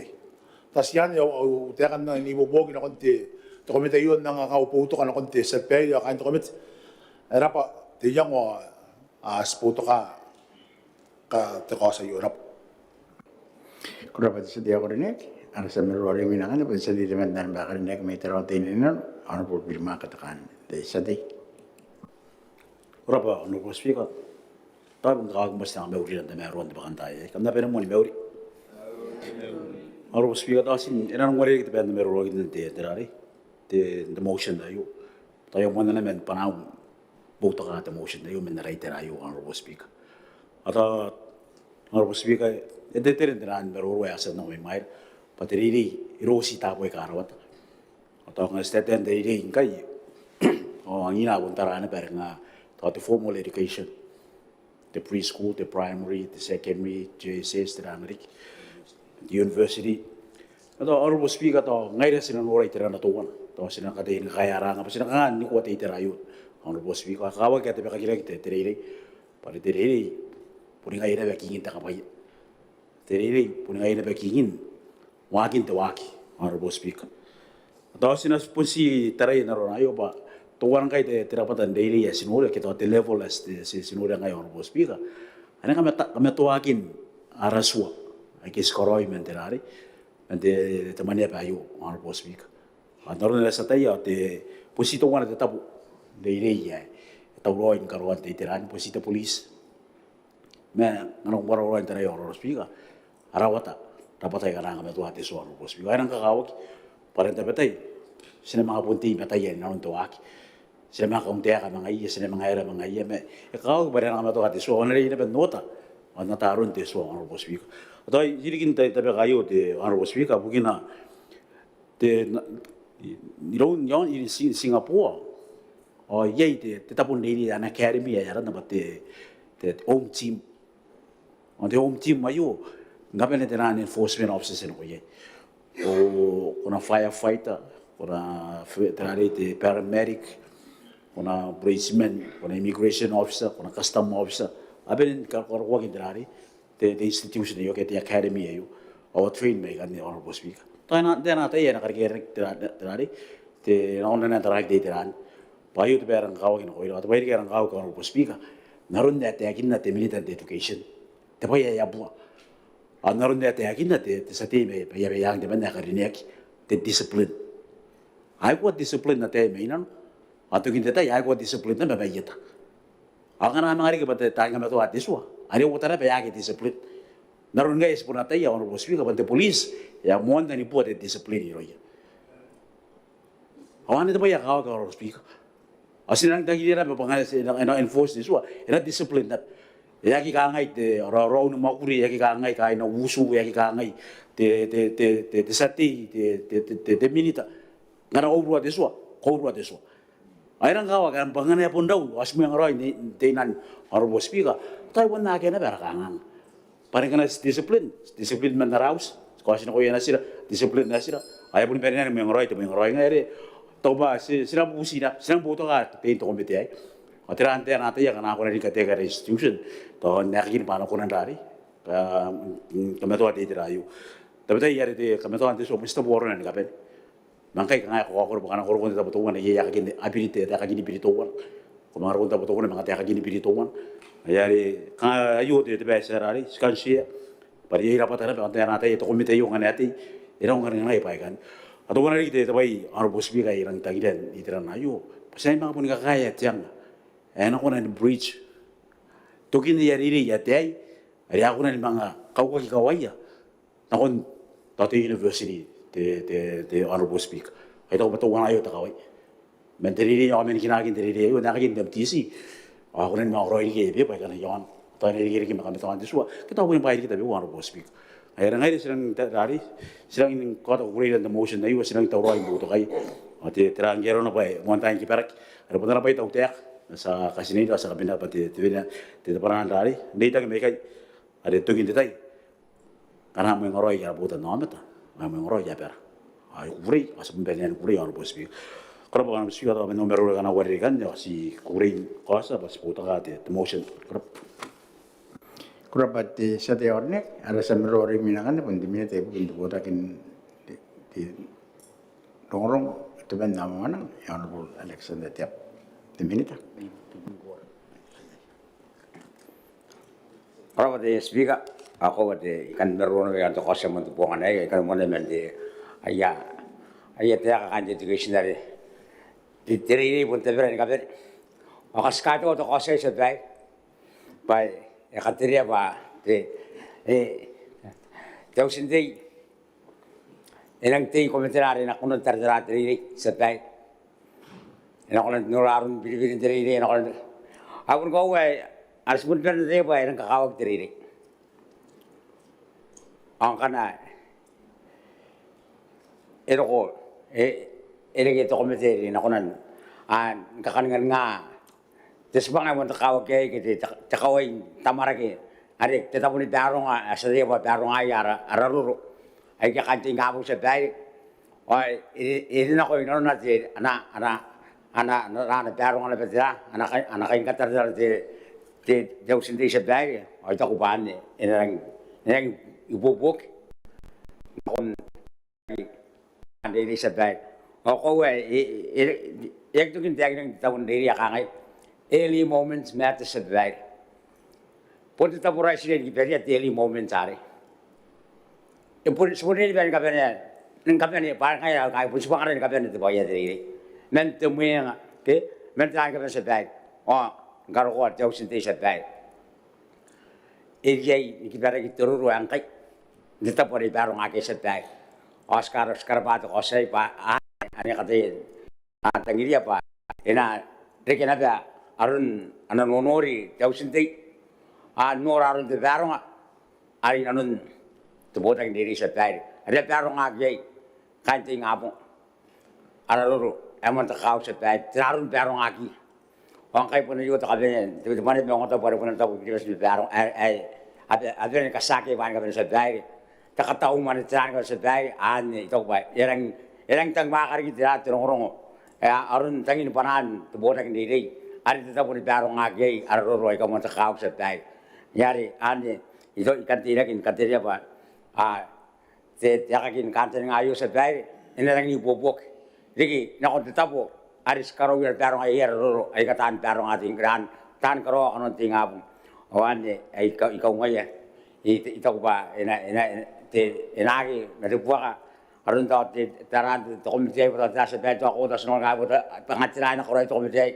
mai to ba yang ka kawang ba energy no nori tau sinte an norarun to agin dei to na to ye abun ka ko ba aga ka abun dei roi kai na ge Singapore te to na herang glory and education system onte na te tau sinte ye no kon ka bir wa kari arun kibarakin the system kita kibarakin ta arun ka pirin education hari nang te ye ke kan karawon kamera wari na kontaran kan kamera waran ila kakit to mana kari ari nabirwa kari ke education system sa dai irang ka kowa ba de Singapore to wana jebe sasan pun norana system erang ngaya pun usar ke sa dai ke slo Singapore sudah dia ba it was still on the Cambridge sa dai ari pun ngai rokos pun the Cambridge sa dai Singapore ka ngai pun Cambridge sa dai Wei, ani ngai antena loseng pun pira kalau ndra to jauh sidi yang kan karuna ngatu pura kini ngara oi mo kur dapat ai kai kating kai tapu the system so wana enakona ngotara ke can make the difference of that na ko yar ro kata bin direct of that kan tiri tak ba enareng na ko yan awan enareng pepe te ko ndo pota kini ri ngana yai dapat anak kita tapu tupu kia ngene tapu ari ngai ya paronga arun takataw mo na tanga sa dai tiaw sinte sa dai ay ilang puto ka to kasi sa dai na sa dai ara kategory na ko yati na konde ride tani ri aten ri apun ka usun ka ben tiri mo tebren ka ben sinabi ni yakin sa bangara na yarate pangar sikberia nang kai ona anak kanwati ngapung patngan ka upay apun din ka upay ro sa dai ay puto ka to kos Korba teminita anang ko kena ko imde sa depa kata kos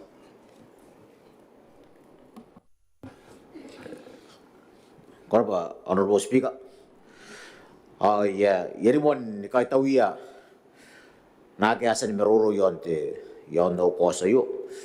atau mon veiron te presidensia karinek ya kai taua na puto menai te tau te are puto ka te kosa yo no riain ka te kin te komite te meto are na te me teriri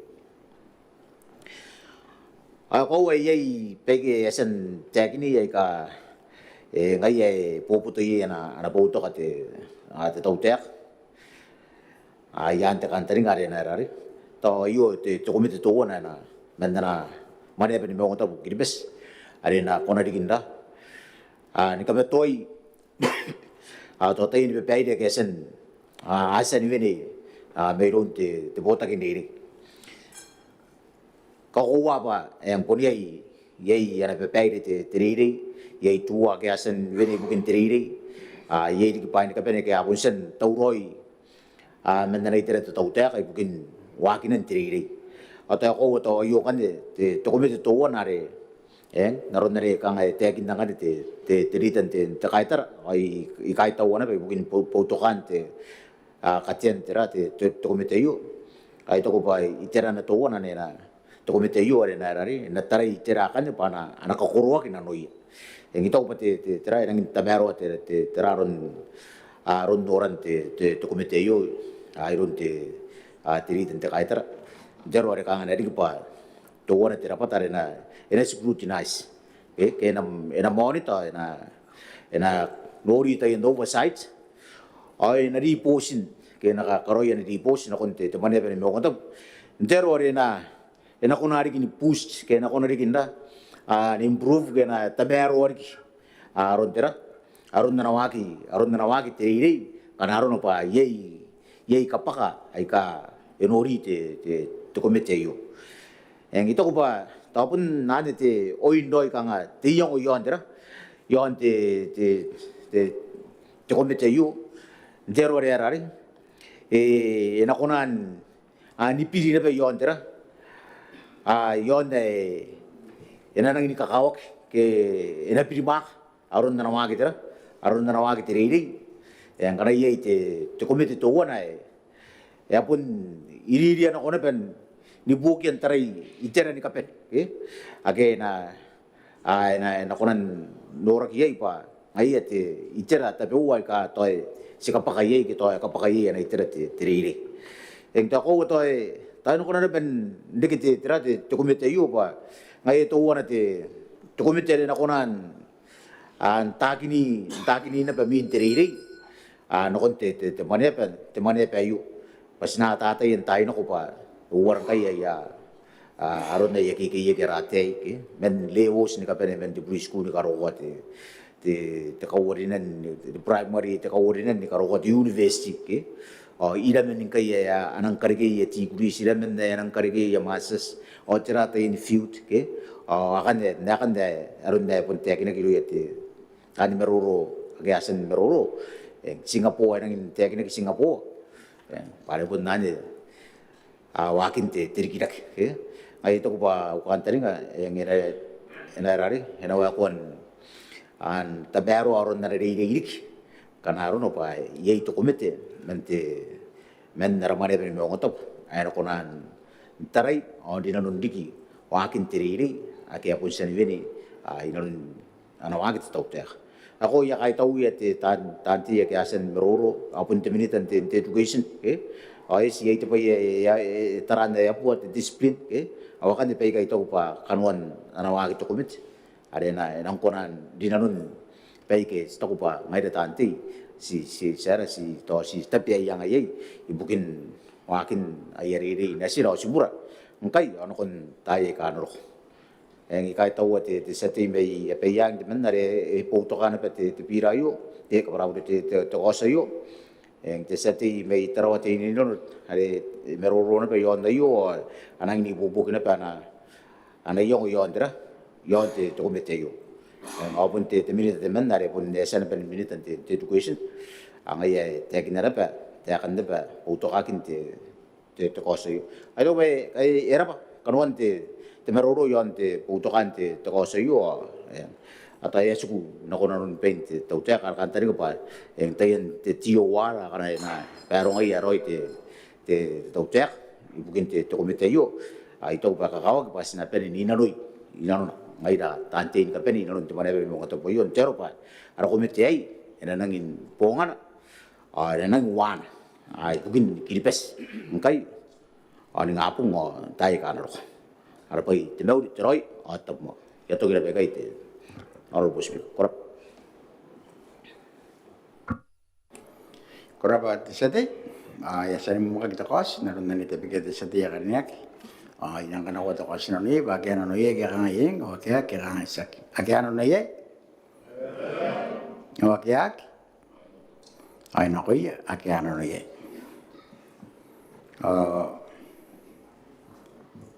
Ye ringan na ano ni rode pe pa ni mi sinan and the motion the man to one number one. I put a motion that the city when I neck may no John will to one in Maria. I intervene. The Yan got the city or neck.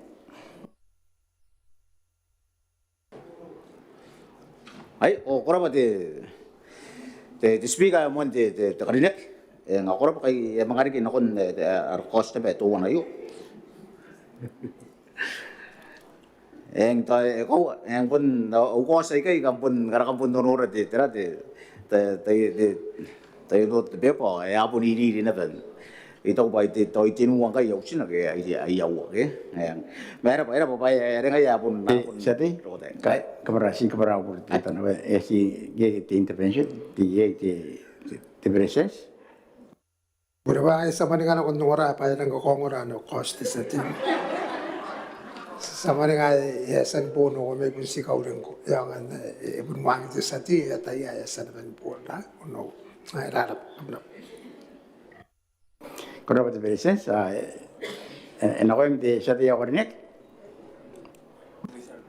ngai te ai mu mena intervention te presidential en ito ba ta ya putau ko sa yo ba sa kai mga tabigen te narimit era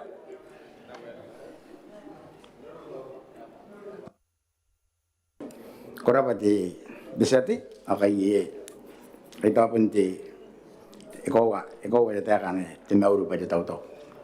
Ako yasan kanawat ti na interruption tirari ti presidents nang kan nang ko kan kon ti presidents sa korinek.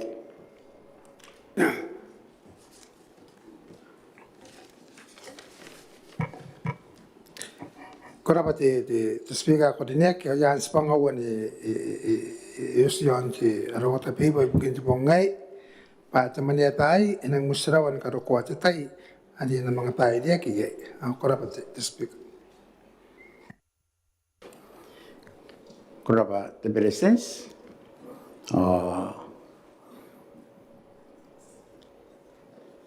tan ko kan ko kan ya kuna merorogin na so ya karena pinoana kan no nitera no ke akan dari akan ngarurona te bereses ai korapa te nera pali karo tatu wari yanti chota pe pa me ko ye ye statani ye para nara usas etani ye te tauta kan ngana meruru ni kainis na talking jaws no meruru on te ye te wa te speaker ko nek ya mo le men tai para ngan ko te speaker ko nem na kan napam kan mayangam di takbati te clerk at the table kan job is the council la kaya punti me tondoro ni ro kan jau sini me ngota pun kapan tan mokuri kaya sani pe kuta tai bukin jo wonu ke di takbati ai pun ngai da tanti ni mo me ro inteli tan ta kaiter tanti ni kapan di takbati pun ta komen persistence minita kan te ara iterayo ora ai pun kan jau sini ni kapan di takbati ara utu ake saben ki yakin karo ispangara ina non te won wike aro na rita kun ke ara utu na ki na karo ina bespangar ibu ken te won wike sari sana na kun ka na per ke ara poto na meta ke kun ngai yari ke site ibu kia karo ki na betse usinte ibu ke ara poto na meta pa ana te meto ngora Kanoan te jau sini Maungatabu tua me kos mera ke akona ndiki pa Kanoan te tai tuan me tai tuan sa ne po ara ki tuan wi ke ai tuan te speaker mangai ni kapen sta wera na koroyam kai diria ena koroy ni kapen na para sepangara ke sesan koroy amma ko ai dia ni karawan te spanga na poni te spanak na rai tautek sakawin te tak minita ai pun kan rai terai sakawin apa te panan rome naron na pete ara debate ara kaunta ka ara meruro kan i ka sentang bok ano kon nam tai por ano kon te kra ka te table no kon te tan ta kai ter me tari ramani na ka pen jo sinti oi morara ki pun ratan ara botan nome ta ke te me ton ngora kan i te pana kan tangi bok ke ya ki tangi roi sakawin apa te panan ka para pure ta kan na ko na andi ki ya nu me kinan to ko wa kaya ken te pai ka stau pa na to pai na no yara poto no am ta no ndara ka pani ta maru yare bare pun ni jadi kini kan wan jau sinti sa ki mani nga ba spea kan na na pai ka mais kan wai yon ka wai nang kai to ko terati te Christmas yon ka wai na ba to ko tiri ki apu sa penen ka te kero ire to wa te speaker ale ko am party ka te kero ira pas Christmas party bukina ngai ni kapat tani mo ko ri tau ta ka ke na ro kon ka na te party oi bu ngai ni kapat ra utu ni kapat oi morara ri ka na ra mo ko ke ra poto na me ta ke bu ngai tanda tan tar ruai ra tan ka te bukira ina ro ni tai jowan na sa tai jowan sabanen te roi sari ta ke na ra ka resa ke ara mayors ara councillors and ita ke ara NGO awai pun nama tani kapan yon na para kiripas ita ke na ke maninga para na bare kenti cara mainu kan kiripas akin jauh na mainu and ita ke isinan kun na para kiripas ake amma kurin isinan ko ke apni mek isinan Sabalin katikiroi dan kapan. Kay pun singai da tuwa na inanun na tangiram na pera. Kilipas na panin tikiroi. Inanun te sebangarai kakawak. Ay morala di kinti Christmas. Te New Year iwan kawai na pendok. Te mau di tiroi. Tetapi mo iwaran kapan. Aku rapat tuwa. Aku rapat to speak up for the neck. Kurapa di presence, jadi kita akan meruru yang anda yo. Jadi tentang kaitar. Kurapa di speaker sa kawatawa panan na representants nangamot panan kakaitaw na ko yung di speaker ti gira kakain arobis nga peni nekmani nga ti akay arokomit ara PAC riki o ara business committee ipukin spangami ada deputy speaker ibukin spangami ya kamasan mangkoroya ibukin na tamane Maungatabu inanunte ara kanimiawan Boowi na nakatapi metenuan Maneaba Maungatabu kiti pes kampesin rap asarita takakaitaw na kon ti presidents taka women minita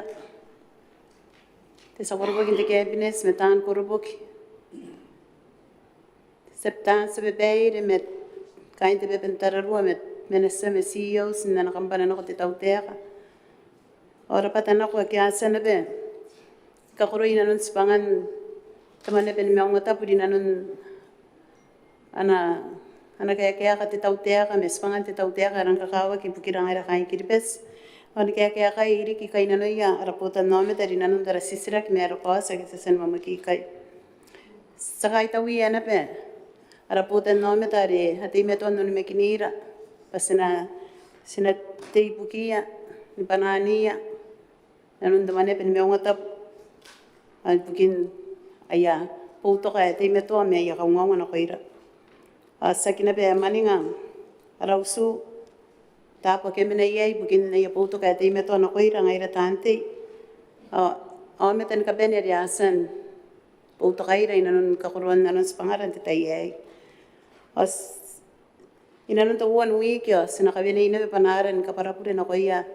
tari da memanere inanun to mane pen Maungatabu spena kon timeroro inanun te takaunteaka ibukin akwawa ara kwawa ika kakakor ngaira na pes kaparapure ye te takametaw nga tawasan metaw nga ye tari da memanere ay kai kabaraina pe yapure pare punne yerun Kanoan spangar sakatikiroi dan kapeni inanon te pusmayan te Christmas say Mayra sakatikiroi ararikan na ikanang pusmayas pangaya te bibit tere nanon wikira kay te wikay o wikay kay muna asaben katikiroi rang iran kapeni makain kiribes Christmas on te riri kaya po te mauri te roi o te tapmo kuraba te speak Kurapa jadi tentang kaitar. Te inora am tahu te satu teman aku ni mai terawat ini nano jangan berfirma katakan. Kurapa honorable speaker, rawan kau kesenangan apa nanti akan tapi bukan kain lagi di tadi, di teman apa ayu, mandalai terayu. Tahu semua nama te karabor bata kai tahu, nakon kuan te meau ngaya busan doang di dalam, me muan narau sayur ngaru kaya, saru untuk kinang kai. Sa kai tahu nabi honorable speaker, nakon nam kai diri. Ko sering wa kinarau siai, sebundang ini mo yang rayo honorable speaker. Ay sirang inungan anora nanun tay tirari te tawagin to 1 week kayo. Tapos panaran ako yar te prestage komen prestage minita tante ini kapen ay puno panaran ka kahit taon ako imi naron na mirari mi reitaki nanun to 1 week kayo. Ay puno nang tamero ay kari karme ta kaungalan ako ira nanun karon sipangara ay punya rapotan namat. Tama na sugiri ka agi rapotan namat honorable speaker. Tapos ka kahit taon ako kain kiribes ni kapen. Ta nura. Ari kinaki to kintanganganida. Terari te kaunganan atau te tapi buat tekan daily nanon data indari te ngagina raus ni te 1 week ayu sagi kurang maninga te kaya raus ya gitu gin bobo kira kasira yoniar kamera ke antara wera ngana soki patau ya buite percent de soki mangaya ngaya ngani ro no buite percent on nere punte bobo 80% as mga tawro ndo gin komen on the mouse ayu mga deket yang ya po Arabos bigas sa kahit ako wet na mga sa kapag kandarari, Kaya gitu kita ngangan dia tak para pure. Oh, no koy mo speak. Agi ampure ro. Angane yara pure ro, o para na para pure. Ano koy tari na mga ran te usinde. Ayo te president back kind the cabinet. Kind te ta kaita. Agi abi pure na peru. Angane yara pure ro mi sa busing ami ka para na pure. Ari apun kan buya ku ta ara sa kamyaw sa mga rita to pure na te tayan.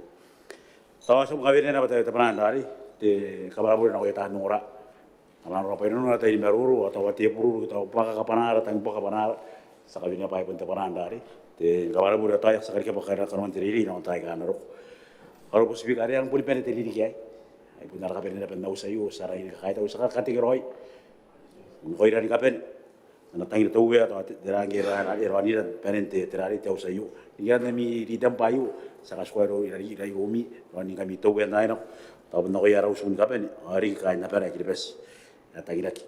Sa akin man nga tayo kayara, ara ikan, kaya nang katabuas. Te ikan te mosuap pasar, ikan te tadi beru atata. Ada pun televisi yang wiki. Maka ini sepung ada pun sebabnya apa yang hari. Kaya apa baru ada kerogin kai. Sa kategori ya, sebelum kategori ada di kapan. Nai dah kasih hari. Sekarang kini pakai itu bungai. Apa yang kami minta nak? Mana biar kamera kiri besar, te mau diteroyo, tetap umur. Merry Christmas, Happy New Coming Year. Kalau mau speak, ayat tu kita ikan. Kurapa sati jadi kita akan meroro, akhir, nang dari main ikan apa? Apa ni? Ini pasti tapi gua mereka, pun city. Kang ate panana pen rari kan don kai ni ton musikara ara uan wi ke amon ta maro ayo ya jamon na mo meron de presidents to men presidents minita te di dan kaitar oi pun atante ni kapen ni gar pa in kami non te tayayo ako ero kon to kinara ara kan mauan ni Boowi non ra ka te matenuan mane pen Maungatabu yare kamdarap siya kambesina pendapat anti naron nami ami kokoni mek mi peutata ibukin karawan si pangami ibuki ami bota namat kanda pun tikiroy osinari na ki maninga takaya kain na pami aki puningaya ay katan Taro ang kami intayin ako. Tan katugi kay narumi. Tan kasilayon niya mi kito. Tan booking kami. Nakakin ako kay narumi ay kakamtangiri. Ayari snaki man nga tayo kaya kaya na pa mi. Apasinda pa. Ang kami po na au karaparawa yun na sinakunti Deputy Speaker. Yasan ini karo si pangan irangin tamaro ngau kandani nga kampon rawa kina pendaron na anak kaidil inaran te tayari kaidil ya pun igata ya bangani mata kun di TV tatara ya kane meroro igata ya kampon penangin kukuri nana kaidil tayo nak mayari yarangin karapa te Deputy Speaker. Cakara bayana ba tahan makuri ni kapene dia tahu teh, tahan makuri ya kiasan. Ni pekudat ibu kami minita bawa ibu kia ti tahan ti ina pa. Arangin nara pandaron na yarari aya puto aya kawan mek ni karo ispangaya ibukin aya makuri dia pun makuri ya pun arangin moradi ibu kia kainnya pera kilibas. Yaki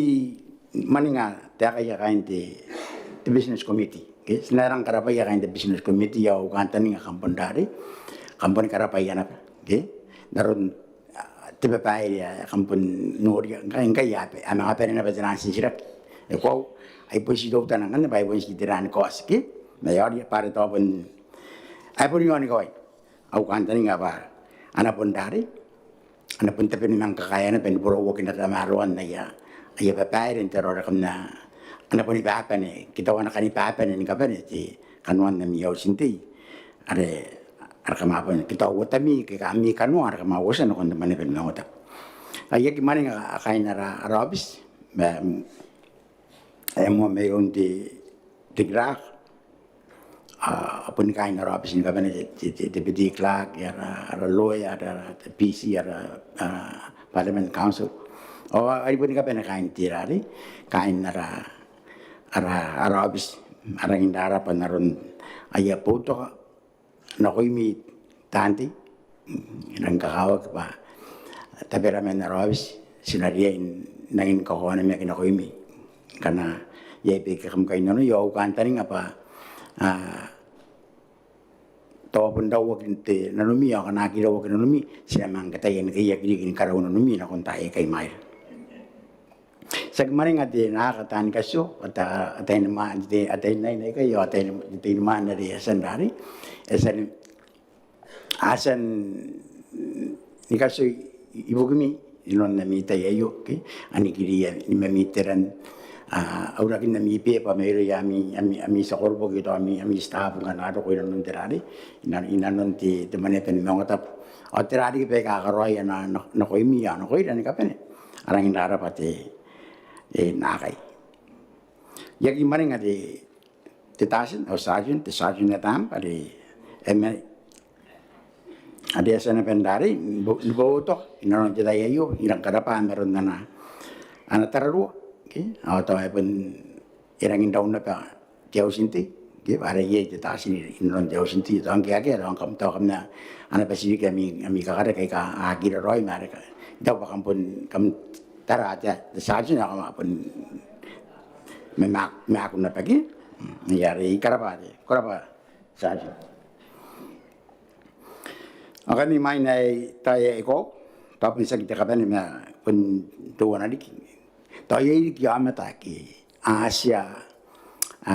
nangapaya na kun nubo karon katamaruan no tarongan ro yara arawuan wike sa senmen na ayo nakarapayan. Anak kampunya tayong kami yang tayo yay tabi mira kamasan ko ro ay bugin naman pero Maungatabu kaniya ko na natong arami temen na kana kama sen karo tapi mi bugin temane pe Maungatabu bugia tanti ka karinek kamdangin basin rap lain kan ibon dia akan neroma mayroon di tatay orang kan aron apa ya iti toti disipan ako kita tira di ayasan di kinon di tatayan ako yo ya usan na bata kabara an bon ako yan para staff na karena orang na pa ya kairo ara ora kaya staff toti mo mayroon di kira ka kinako yan ora kanina ba ya kairo sikaparaya pure sinakiyakin mga karawa at tamaro ibu kimina pa nakontay ka na ro daro nga ada kampun detagina ageto kin tamaro yari sina kanto igay ka pa karangay tuda sina mga kiyakin ka tamaro ano kunya na ro kubayang na ka mga kupurina pa muakin na kanon na ami Boowi yang ibon yai tuwa na kangati pun siya bubusi na kunti titawdek ya tayo ba ilang pesta pemiya kam nangin dari kam nangin niyak na siya tiba apa na pun si bubusiya nga nakampon ko nan ni kakoro na nun tibere kang ati tesware kang ada kang ati irawari ada tinibu itero kitunua rana tinipong minare notice terari tenan sisiraki ada bubusi baterang ya ampun ko nan dari ini kayakin kakoro non nanya terari na inaroko irora pare pirmakan na pangilaran makurin karawan na miho tapi pa matera puni pirmakan na bangan na pirmakan ro merumi tenan kaya kan tenan sisira kaya kaya yar na bubusi de kingana tawaro na pa dari ko yata ya pa tamaro kam karoy na sinorian na pa yene pente petai kan sa mga tataning ge tuwan ng gibo nga inodya na ora sa mga tataning ato karo ka kan minisuwa kita irawa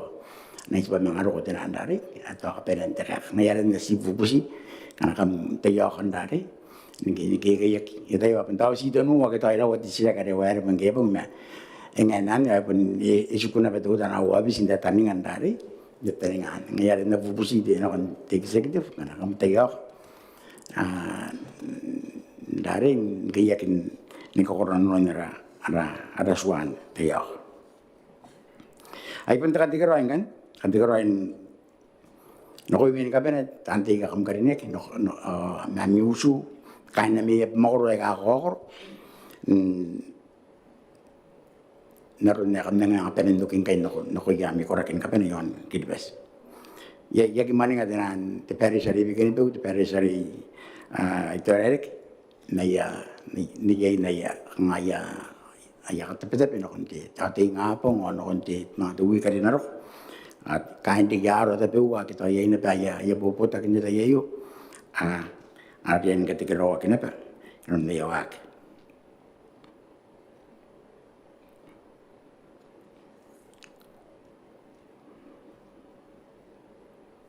angkat ni ikaw gapon sikan kau ringi diking kami ada ti ami CPA na konti temuan po okay tawa te buina ya bising kami baka makiyakin dari ang kiyakin roko kaya ami CPA yan ipon takaw ringi diking kami parang kan parayo na bising kami ni kapen kiyak roko na dari nara merako kiri ya sinakaroya jatay di kayo na nabusin kami papun kampun pia kaya kindo ato apun ire kina ko na nam tuwan ato ati soft drink kito ati tay na tirara nga ako tago pa kukan nimna ira kanto kamago makam kan na kaya kinako kanga njabusin kami pa kamapia pun kaya kindo kaya ngame inakoroy mi bota kami tiroy na peroy ari rakataw roy ibu kimi ay pun de takikroy nga no kami de Christmas en ngaya nang nangaro koyo ada taon ka pa naman kami te mauri tiroy ada tapi mo ato ngani nang kamasiraw at yaw si mangkay ani karo ko te tay ari e mga padiya kina kontridikan ro sa mga kaya kina pa ni karo ara tami gare mga ngani kami na betinung ati titay ni Boowi to wana diridikin taro re kamaki mga arari kaya nanon karo ami bepaire non triri para kamata ana pa mi tente o sin Maungatabu non to triri ke anaro